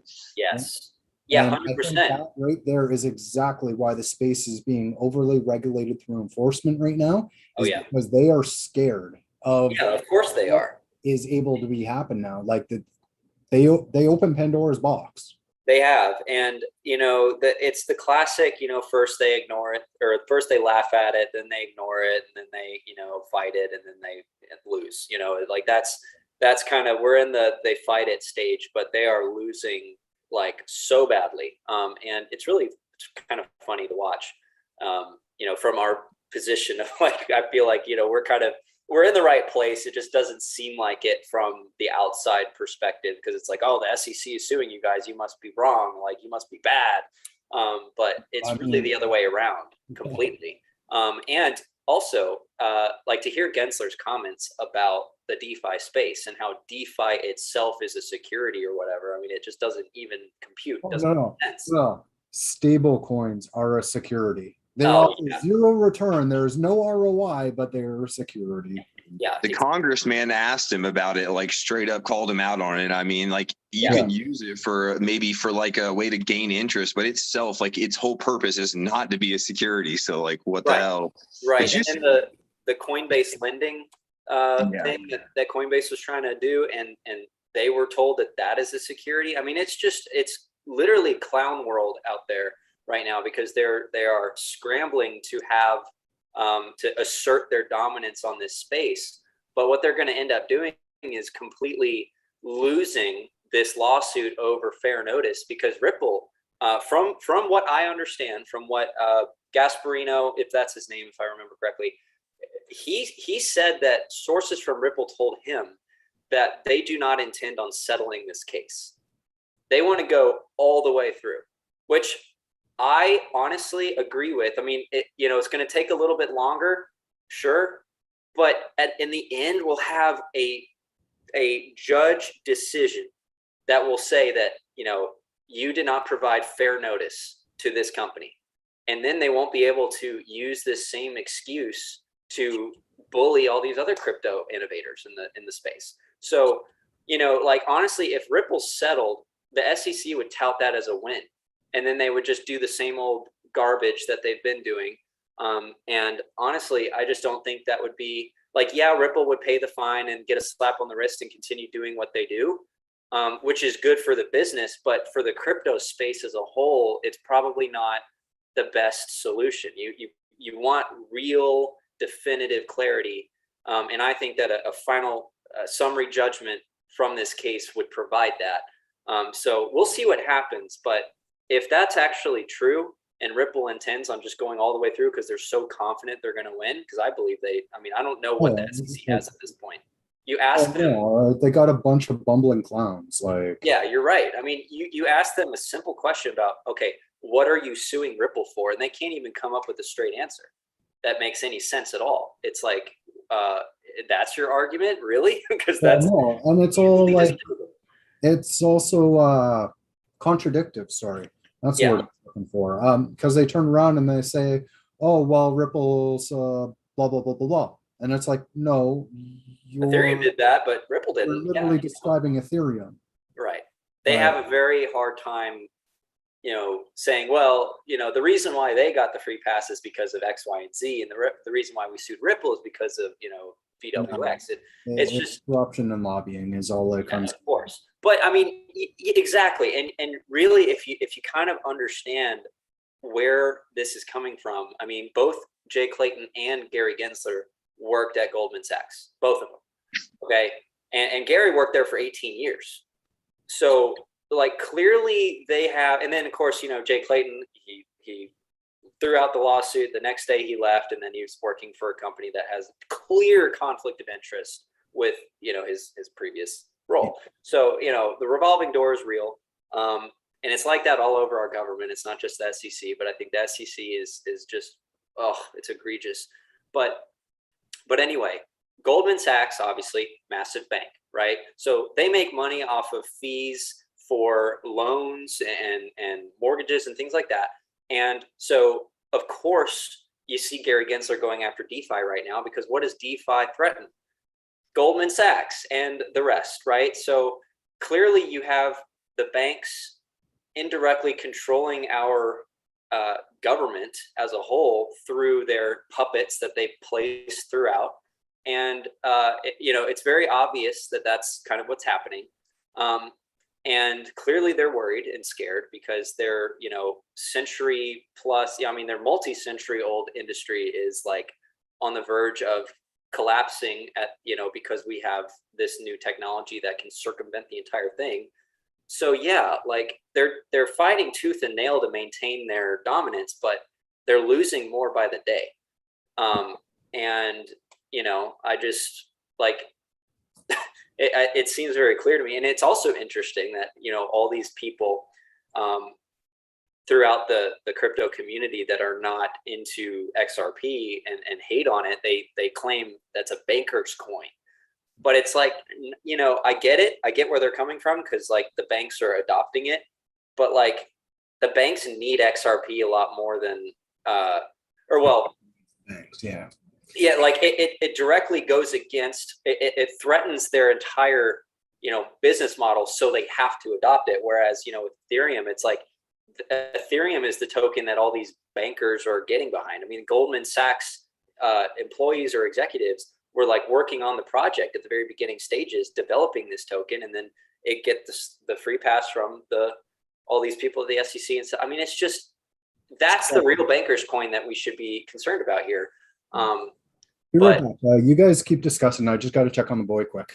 Yeah, XRP can be used for anything. Like we were talking about earlier with the fast data exchange and the low fees. I mean, that's something that's not even really getting explored all the way yet. Like I know like Vetcoin, for instance, or whatever, is one that is somewhere else in there. I haven't researched it well, but I think that with the way that XRP can just move messages super fast with just basically no fees, it's going to bring a level of automation people aren't quite ready for. Like it's like the fourth industrial revolution or whatever. People are going to lose their jobs because you can code these different tasks to happen happen and have these data exchanges for low fees and basically create something happening without having people around, and it's going to change things a lot. And it's not just banking that XRP can do; it can complete all these tasks humans can do. So you know, it's a lot of possibilities are crazy.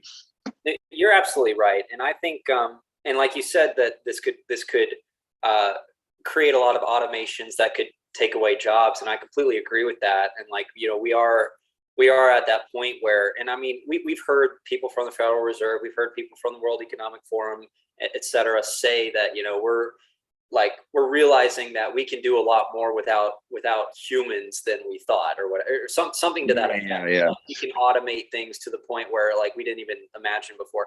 But, you know, with that being said, I feel like for those of us that understand what this technology is, where it's going, we can actually just as easily leverage that automation in order to improve our own businesses or whatever we're doing, and kind of like, you know, increase the bottom line, maintain better efficiency in what we're doing. We can improve ourselves as humanity as a whole, basically, by utilizing the blockchain instead of turning against it, because we can fix a lot of problems we have with pollution and further ourselves to technology, whatever it be, to, you know, get further and take better care of our planet and maybe get to other planets or something. But, you know, furthering technology is going to help us, not hurt us, especially something that's fast and sustainable and can do things that automate it and make it easier for us, because the more things we can automate, the more capability we have and time we have to complete more tasks. So that's very helpful. It's not an enemy. It's a helpful thing to humanity. We just got to view it the right way and use it the right way.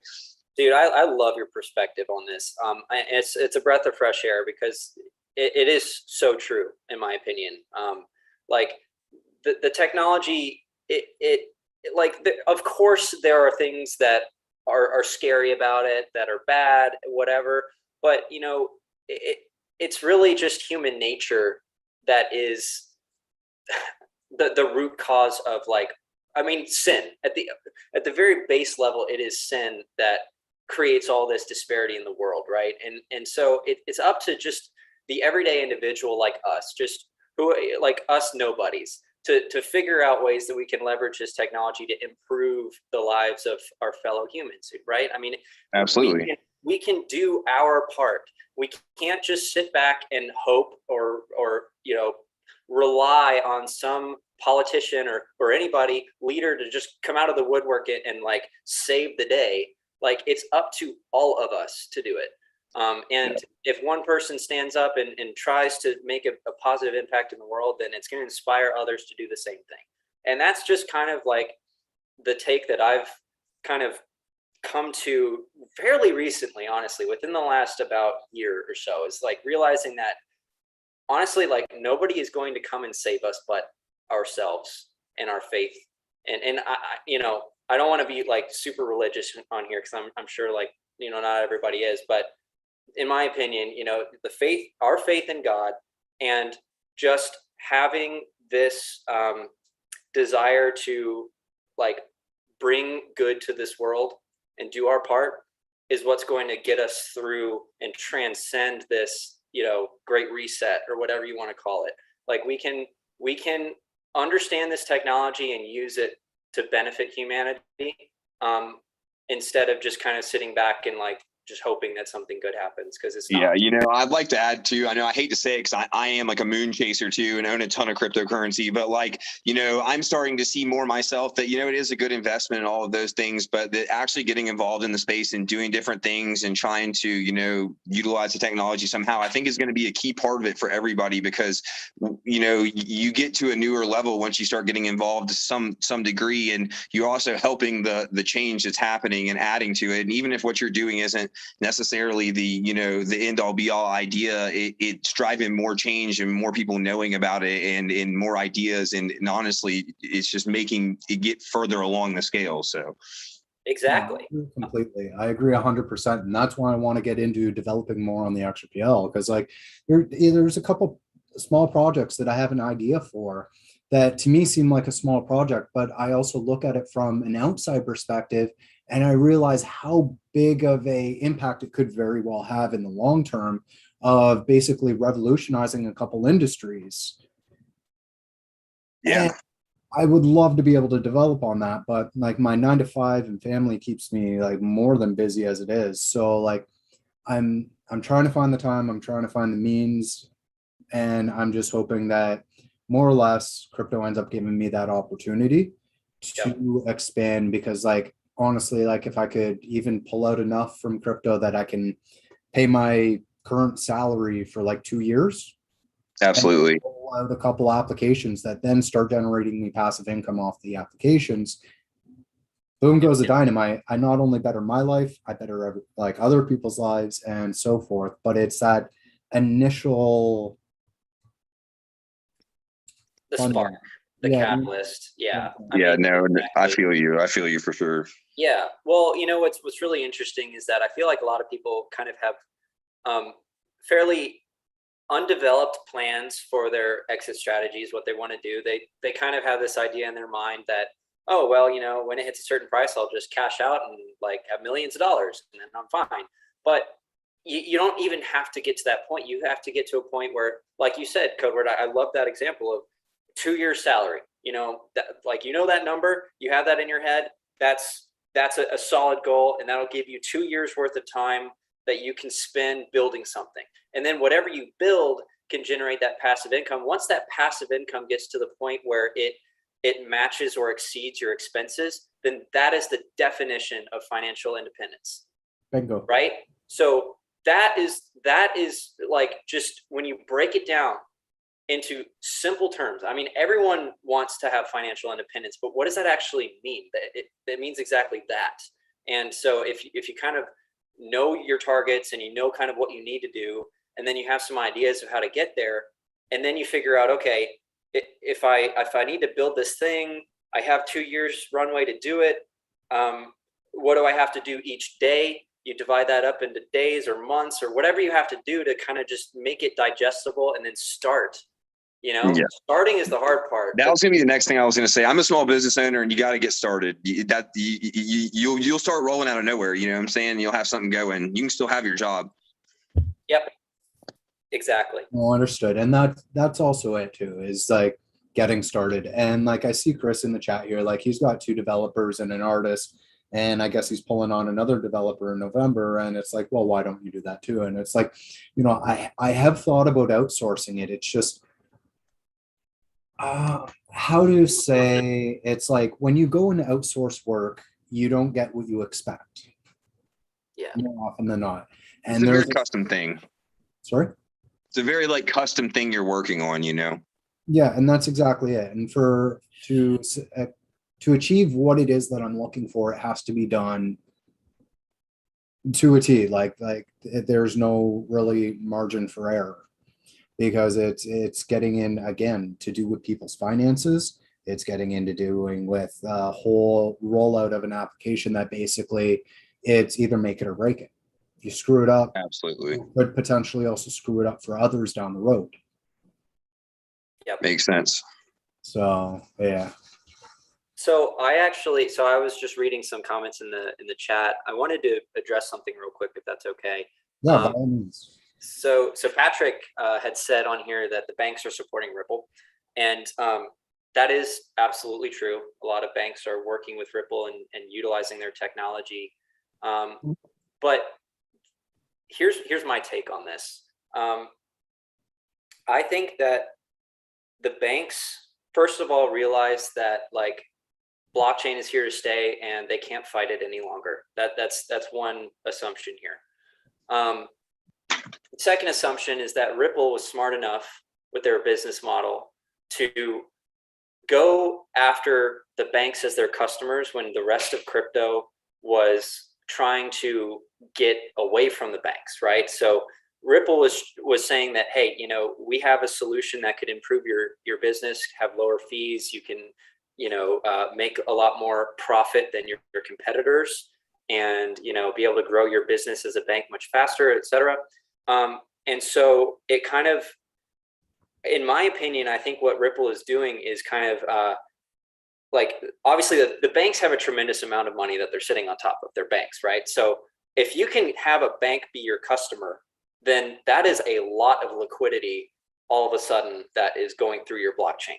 So I think that Ripple is using banks as the first stepping stone to gain just a tremendous amount of liquidity on their blockchain. And the banks, once one starts using it, then they all have to, because otherwise they're going to go out of business because they won't be able to be competitive anymore. And at that point, Ripple will be in the position where they can say that, like, we're also offering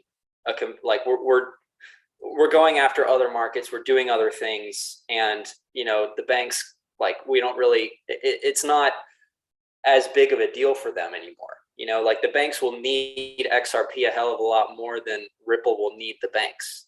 So it's kind of, in a way, it's kind of scary, but in another way, it's kind of like a really smart business move of, like, being contrarian to the rest of the crypto space and kind of like going after those customers as a way to gain enough liquidity to where that DEX will have enough liquidity to where you can just use it and not even need to go through a centralized exchange and pay those fees. And so from our standpoint, like, that's actually really good. And that's my opinion, but, like, I don't know, like, I get it. And I understand why people are really kind of, concerned about Ripple, like, working with banks and everything. But I don't know. I think it's just a stepping stone for them. They have bigger plans than that. So it's my 2 cents. No, it makes sense. And, like, I was going to comment on Patrick's comment there as well, as, like, Ripple wanting the lawsuit. It does make sense because, like, we've heard it before. It's no longer about the Howey test. It's the Ripple test. Yeah. Yeah. Oh, sorry. And so that's what it comes down to, is that when it comes to the digital asset space, is we need a benchmark to base everything else off of. I agree. And, even if it comes, like, we've, like, as I said, like, they're not looking to settle, right? So, what you call it? Yeah, so they're not looking to settle. They're looking to actually bring this to a close to provide clarity for the rest of the ecosystem, so that future projects down the road that say Codeboard coin gets released and I'm like, look, I want to do things legit. How do I do it? Yeah. This is the benchmark and rubric of what I need to follow to make it happen. Yeah.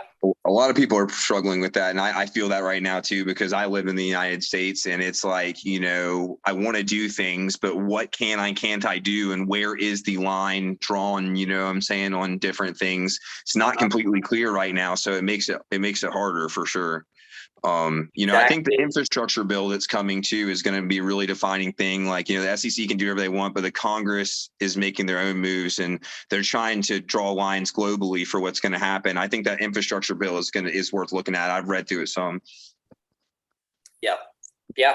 I mean, like, I think that once this lawsuit is over, it's going to be kind of like that symbolic green light that it's like, okay, all these people that have had these plans written up for a long time that are just not getting started because they don't understand, like, where the government's at, because, like, they don't even know where they're at.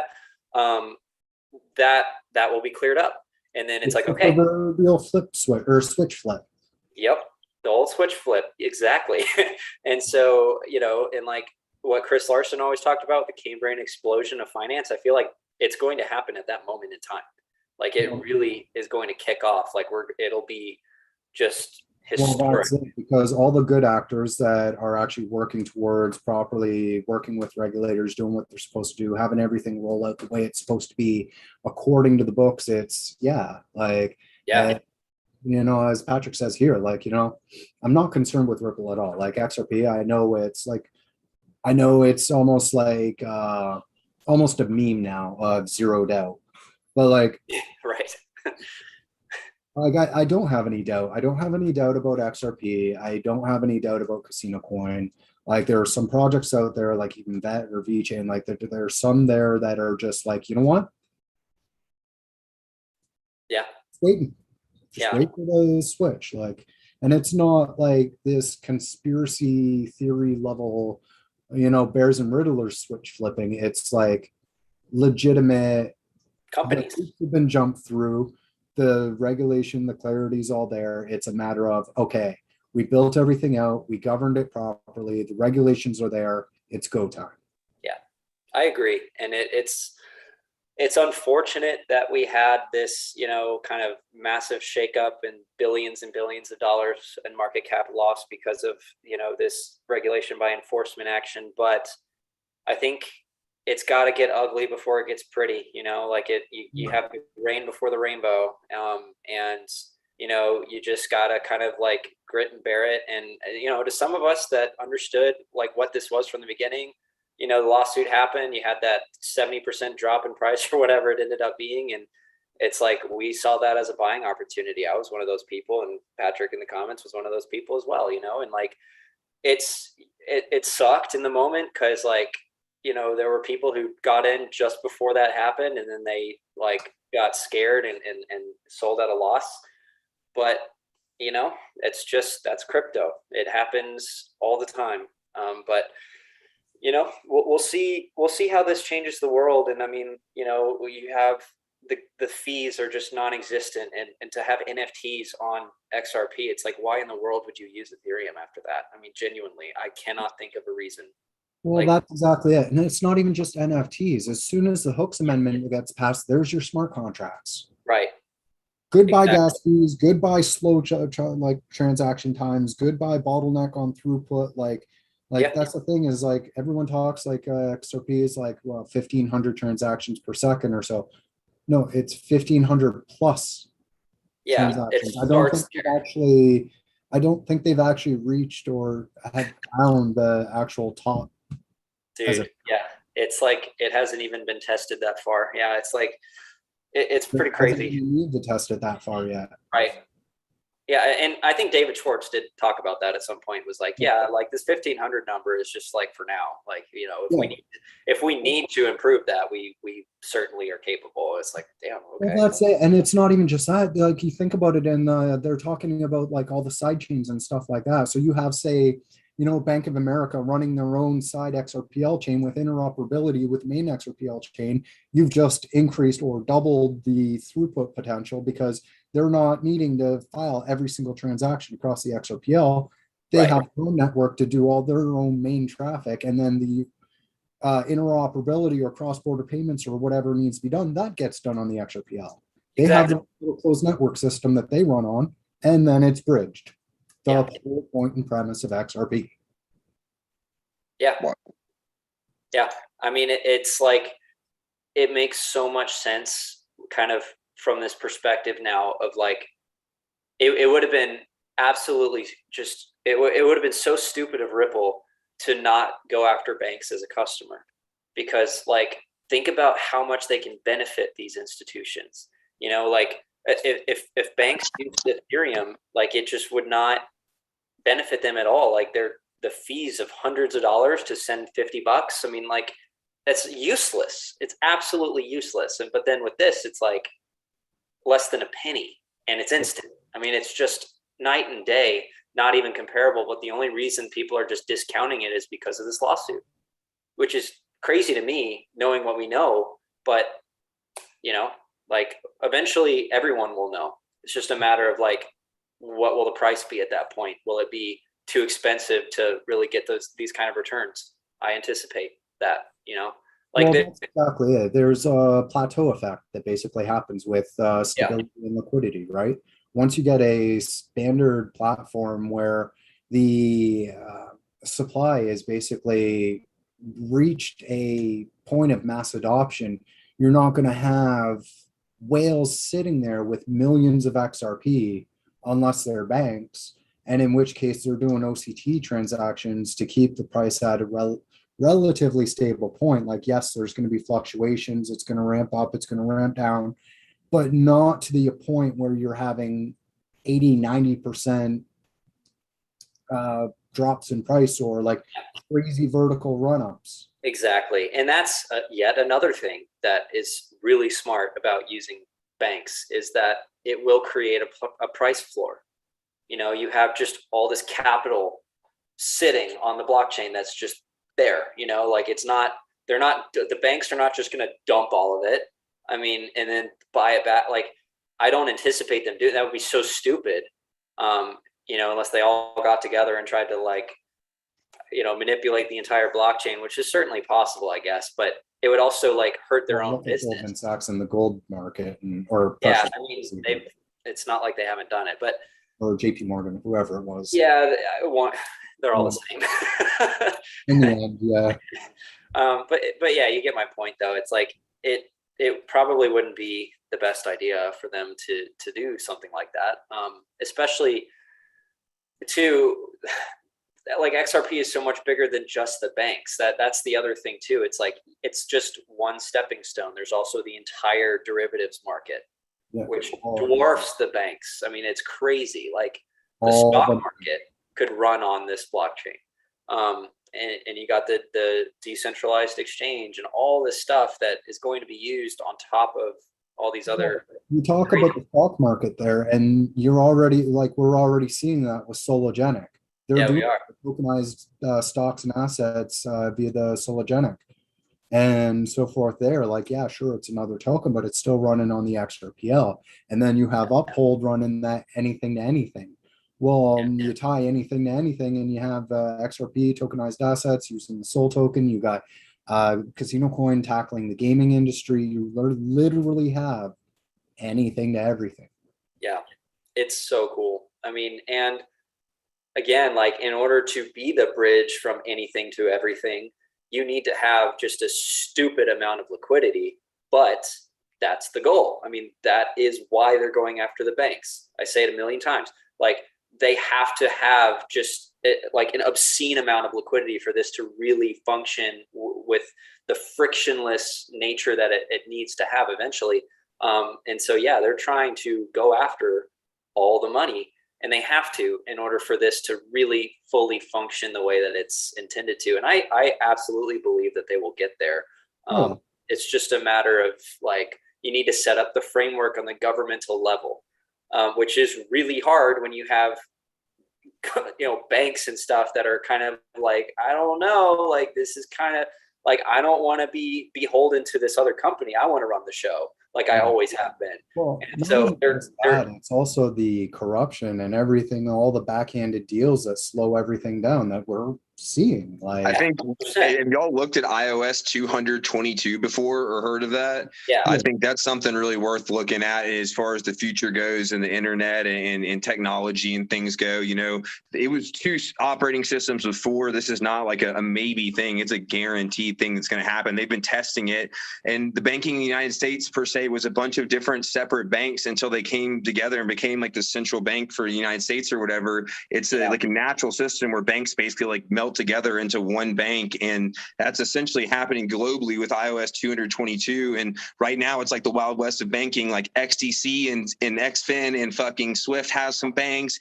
XRP's got some banks in their pocket. Banks are running wild. They're not part of the blockchain at all, and people are developing their own technology. I know that like JP Morgan made Quorum or whatever, so which was a fork off of Swift, I think, or off of Zenfin or whatever. So there's just so much going on out there that eventually, when all of this comes together into one functioning network, Quant, I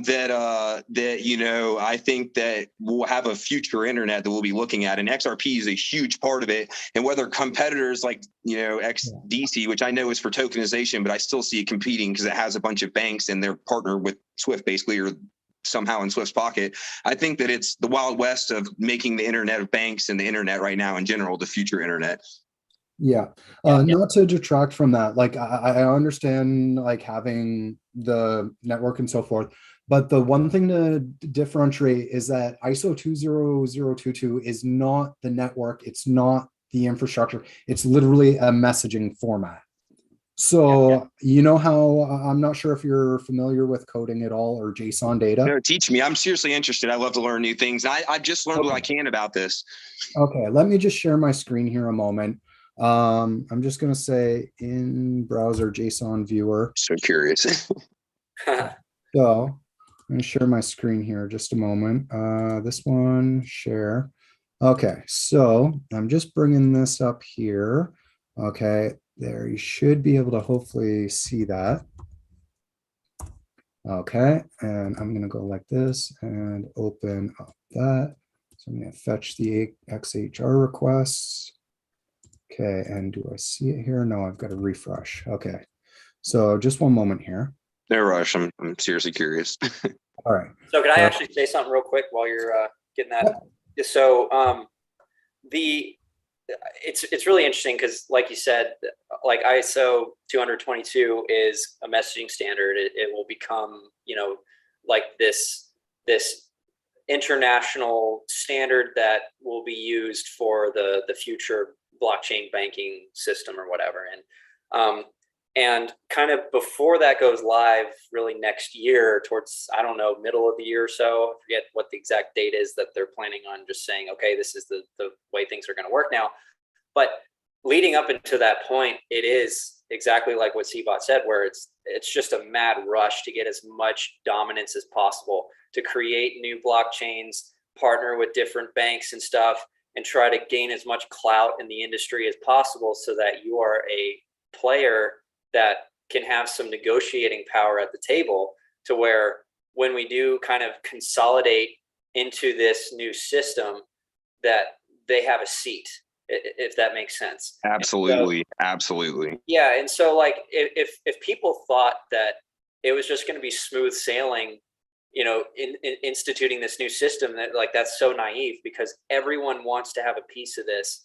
And there are a lot of major powers that be in this world that are very threatened by this new system, so to speak, that is being created before our very eyes, and they want their cut of it.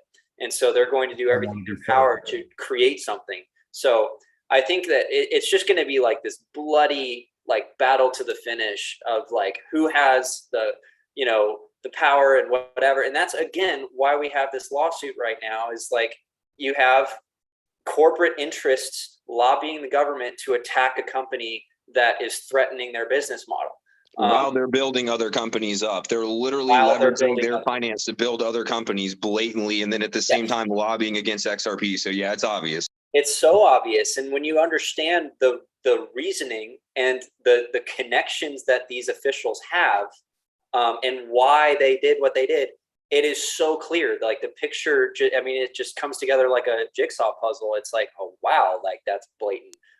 But the reason why is because of, like, they're trying to maintain as much dominance as possible going forward, knowing that the system is going to change and that they need to adjust in order for that to happen, because ignoring it didn't work and fighting it is their only option. So anyway, yeah.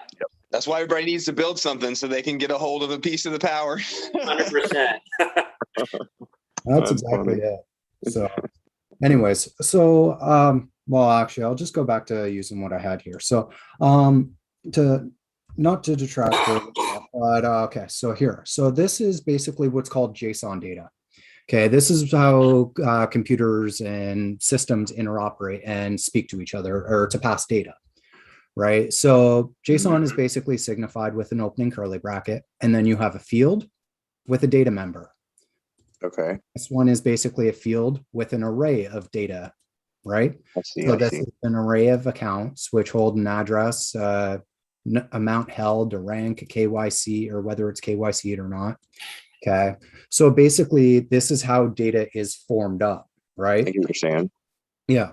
So this is what ISO 20022 brings to the table, is a unified messaging format, right? So basically, when you have Bank A trying to talk to Bank B, Bank A formats their data this way. Bank B formats their data this way. It doesn't interoperate. They can't. Okay, they have to I get it. basically build an interface to translate that data back and forth. So by Bank A and Bank B using ISO 20022, they both use the same messaging format, so that Bank A says, hey, give me user. Okay, thank you for user. Instead of saying, hey, give me the user. Oh crap, now I've got to convert it to the way that I read messages. I'm going to convert it to how I read messages, and then I'm going to reply to you with the way that I format it. And now you've got to unformat it back to the way that. Yeah.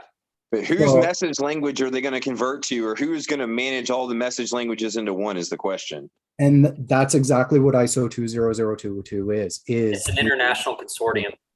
Yeah. So ISO is the International Standard of Operation, or so forth. So there's actually an entire website based around ISO 20022 here.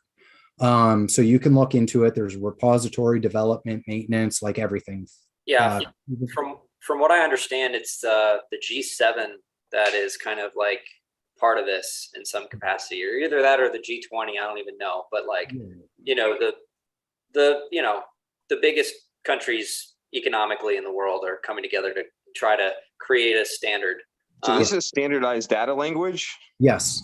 Yeah. That's exactly it. That's all it is a standard messaging format between financial institutions. Yeah. So it's not a whole network or anything. It's just a way to standardize the messaging layer between financial institutions so that everybody can talk on the same level without having to build adapters to interface the data between each other, because that's what the problem is right now, is that, as I said, like bank A, it's like, for lack of better wording, let's use languages, okay? Me, Canadian, I only speak English. If I go to China, they only and I meet somebody and they only speak Chinese. There's no way for us to talk. There's no way for us to communicate, to get that across that language barrier. To do that, you need an interface like Babbel or Google Translate to translate between us back and forth. Mm-hmm. Whereas ISO 2022 or 20022 comes into play as a middleman and says, hey, I am the unified language of all. So here in Canada, I speak English and I speak ISO. China, they speak Chinese and ISO. That way, when I go to China, I just speak ISO. They know what I'm saying. Yep. China comes to Canada, they speak ISO. I know what they're saying. It's like a GitHub-esque thing where they just kind of created it all together to make it something they all agreed on for a data language or are still working on? Yeah, more or less. So like for a good amount of research, this ISO 20022.org is an excellent repository of information. There's a lot to dig into that gets into like, yeah, like. I'll have to look at that. I've looked at it, so looked up a little bit about it, but I haven't looked all into that. I'll look at that for sure. Yeah, definitely. And then there's also ISO.org. Okay. So ISO.org, these guys are the ones, they cover all different kinds of ISOs from everything. Like we've talked about it before, but like here's ISO 9000, which it has to do with like the quality of measurement and so forth. ISO 14000, which is environmental management. And like, so we've talked about it before on one of my streams where the first ISO, so first international standard. There we go. Or sorry, no, I don't know. Tyler brought it up before on one of my streams where basically the original or the origin of ISO or the International Standard of Operation came about where had to do with basically the standardization of steam engines because the tanks were made different ways. And basically some of them were were caused to explode because of the different way that they were made. So there was a standard of how it had to be made in order to meet the standards to be released for production. That's pretty cool. Yeah, dude, standardization is so important. Like, I mean, because like before, I mean, just think about like with computers, before there was USB, there was all these different connector types and there was no standard. Everyone just did their own thing. And it got really annoying for the user because it's like, okay, I don't have a Molex cable. I have a whatever, and like, but with USB, it kind of just consolidated it all into one.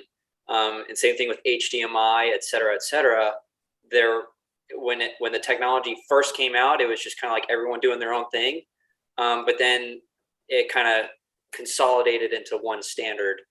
Same thing with like screw threads so that, like, okay, this bolt matches this screw. And it's not just some one-off thing made in a machine shop, like old clocks, back in like the 1800s, like they handmade every single screw and that screw would not work with any other bolt, but the bolt that was made for that particular screw. It's ridiculous, And so now you have like M1, M2, M3, M4. Yeah. They all correspond with their specific bolt to, Yeah. So now you have interchangeable parts. which is like a huge, huge innovation from the Industrial Revolution. And I think that that same concept is being applied to blockchain and the financial sector of the future, is that we realize that, yeah, we have these different blockchains that are kind of doing their own thing, but they need to be able to talk to each other. And it's brilliant and very needed. And I think that it's going to really reduce the friction and improve efficiency. And then I brought this up last stream, I believe, but and Chris Larson, he's the one that kind of brought this up as a comparison. Was the shipping container. Before the shipping container was a thing, you just kind of Jenga stacked your packages and everything on these ships, and it was really inefficient. But the shipping container is a standard box, same size and the same, exact, there it is.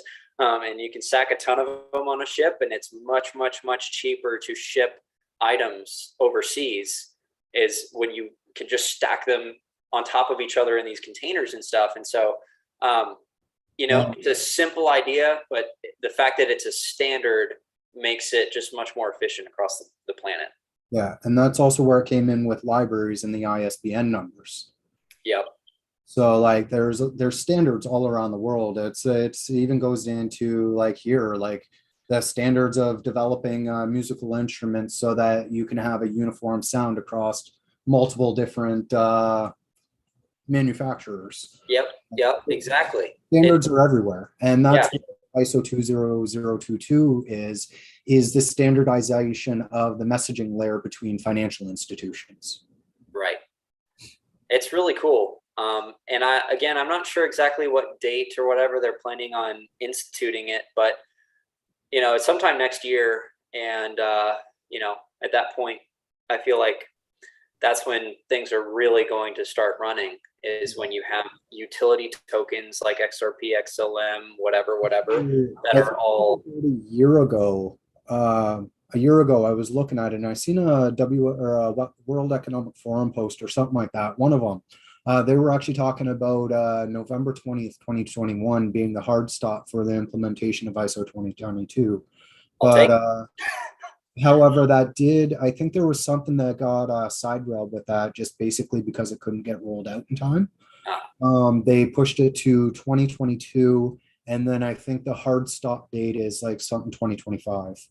Okay, gotcha. Well, that either way, it'll happen, and it's in the scheme of things, it's such a short time period, but for us, kind of in this space, it's like time is such a weird thing right now. Like in some ways it feels like it's dragging like crazy, and in other ways it is flying by.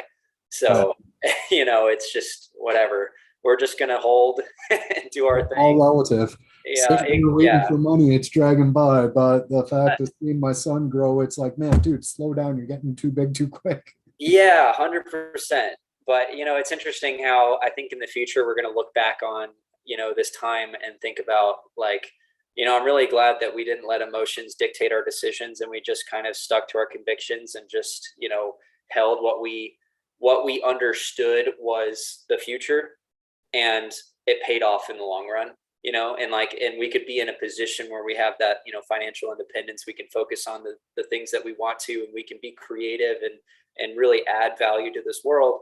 And we can look back at this time and be like, yeah, that kind of sucked in the moment, where like everything was uncertain and there was this regulatory battle and everybody was fighting with each other, trying to assert their dominance. And then like, you had the standard and things just kind of like leveled out a little bit. You had the liquidity and everything just kind of started to jive more. I mean, that's what I anticipate is going to happen. And, assuming that is the case, it'll be kind of fun to look back at this time and be like, it was a lot of suffering, but here we are, and it was worth it. So well, that's exactly right. And I'm sure the people in the .com era were the same bout, where like there was a ramp up in the .com bubble. People started buying in, and then they got flooded out, and there was a whole drop off, and people were like, end of the world. Exactly. Yeah, and just when everybody was about to give up and everybody was about to fold, market took right off, and Microsoft, Amazon, Apple, they all just like Facebook and the rest. Exactly. So it's really interesting. And like, I draw comparisons to the .com boom all the time for like when referencing crypto, because it is so similar. And, you know, like I saw something not too long ago talking about Amazon stock, and, you know, it's like, of course, again, hindsight's 2020. Like if you held Amazon stock in the 90s, like, and you didn't sell it, I mean, you would be very well off right now, obviously.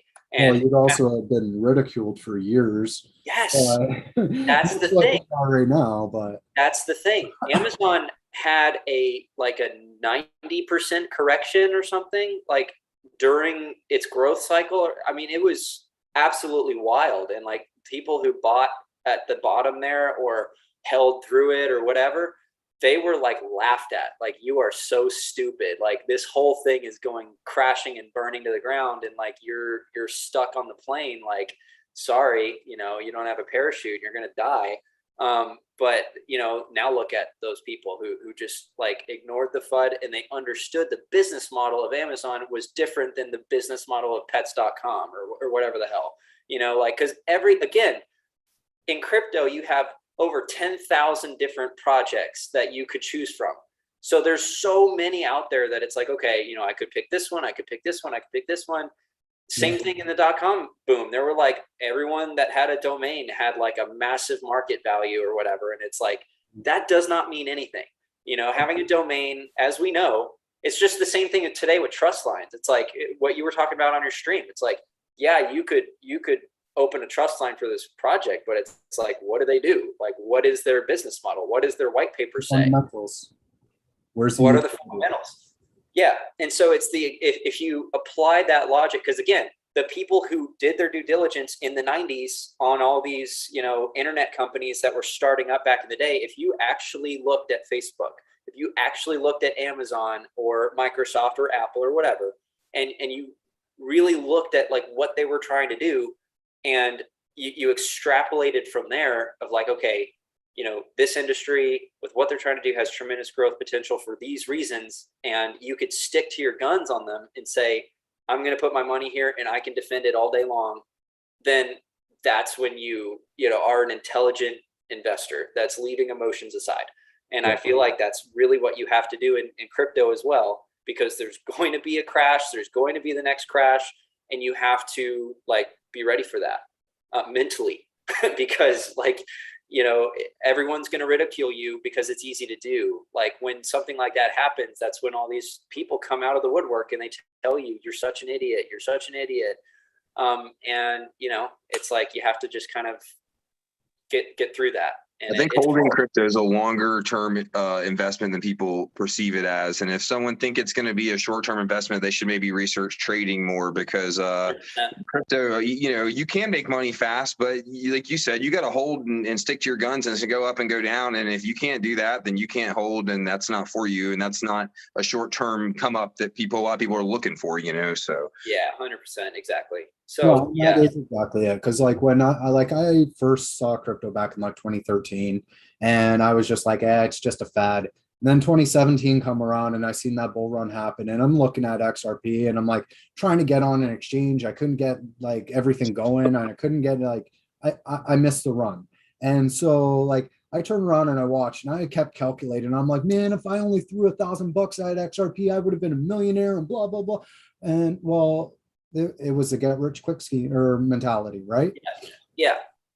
Yeah. And that's just what we all, again, like we had said this towards the beginning of the stream here, is that like hindsight's 2020, and we could kick ourselves in the ass all day long for not taking an opportunity, but there will be the next one. And there are things that we can do today with the resources we have that we can add value, and we can build from here. Like the adoption curve is less than 10% right now of total population in the world of people holding this stuff. So it is like, definitely we haven't missed the boat. So it's, yeah. Smart words from, I think, Crypto Beast is don't go chasing green bars. Yeah, I gotta go, guys. I completely agree, buddy. See you later. It's very nice talking to y'all. Yeah, actually, dude. Sorry for us both, but I actually have to go as well, bro. But No worries. I was gonna say I need to wrap this up. I need Okay, to that's perfect. get my house cleaned up. It's a mess. All right, man. Well, dude, it's been a pleasure as always. And I really appreciate it. So hope you have a good week upcoming, and we'll talk to you soon. Yeah, definitely. And yeah, thanks everybody else for coming and joining the stream today. I hope you guys all have an amazing Sunday. And yeah, that'll be about it for today. And yeah, go spend some time with your family and, live life while you have it. Crypto ain't going nowhere. Exactly. All right, man. I'm peacing out. See ya. Enjoy. Bye.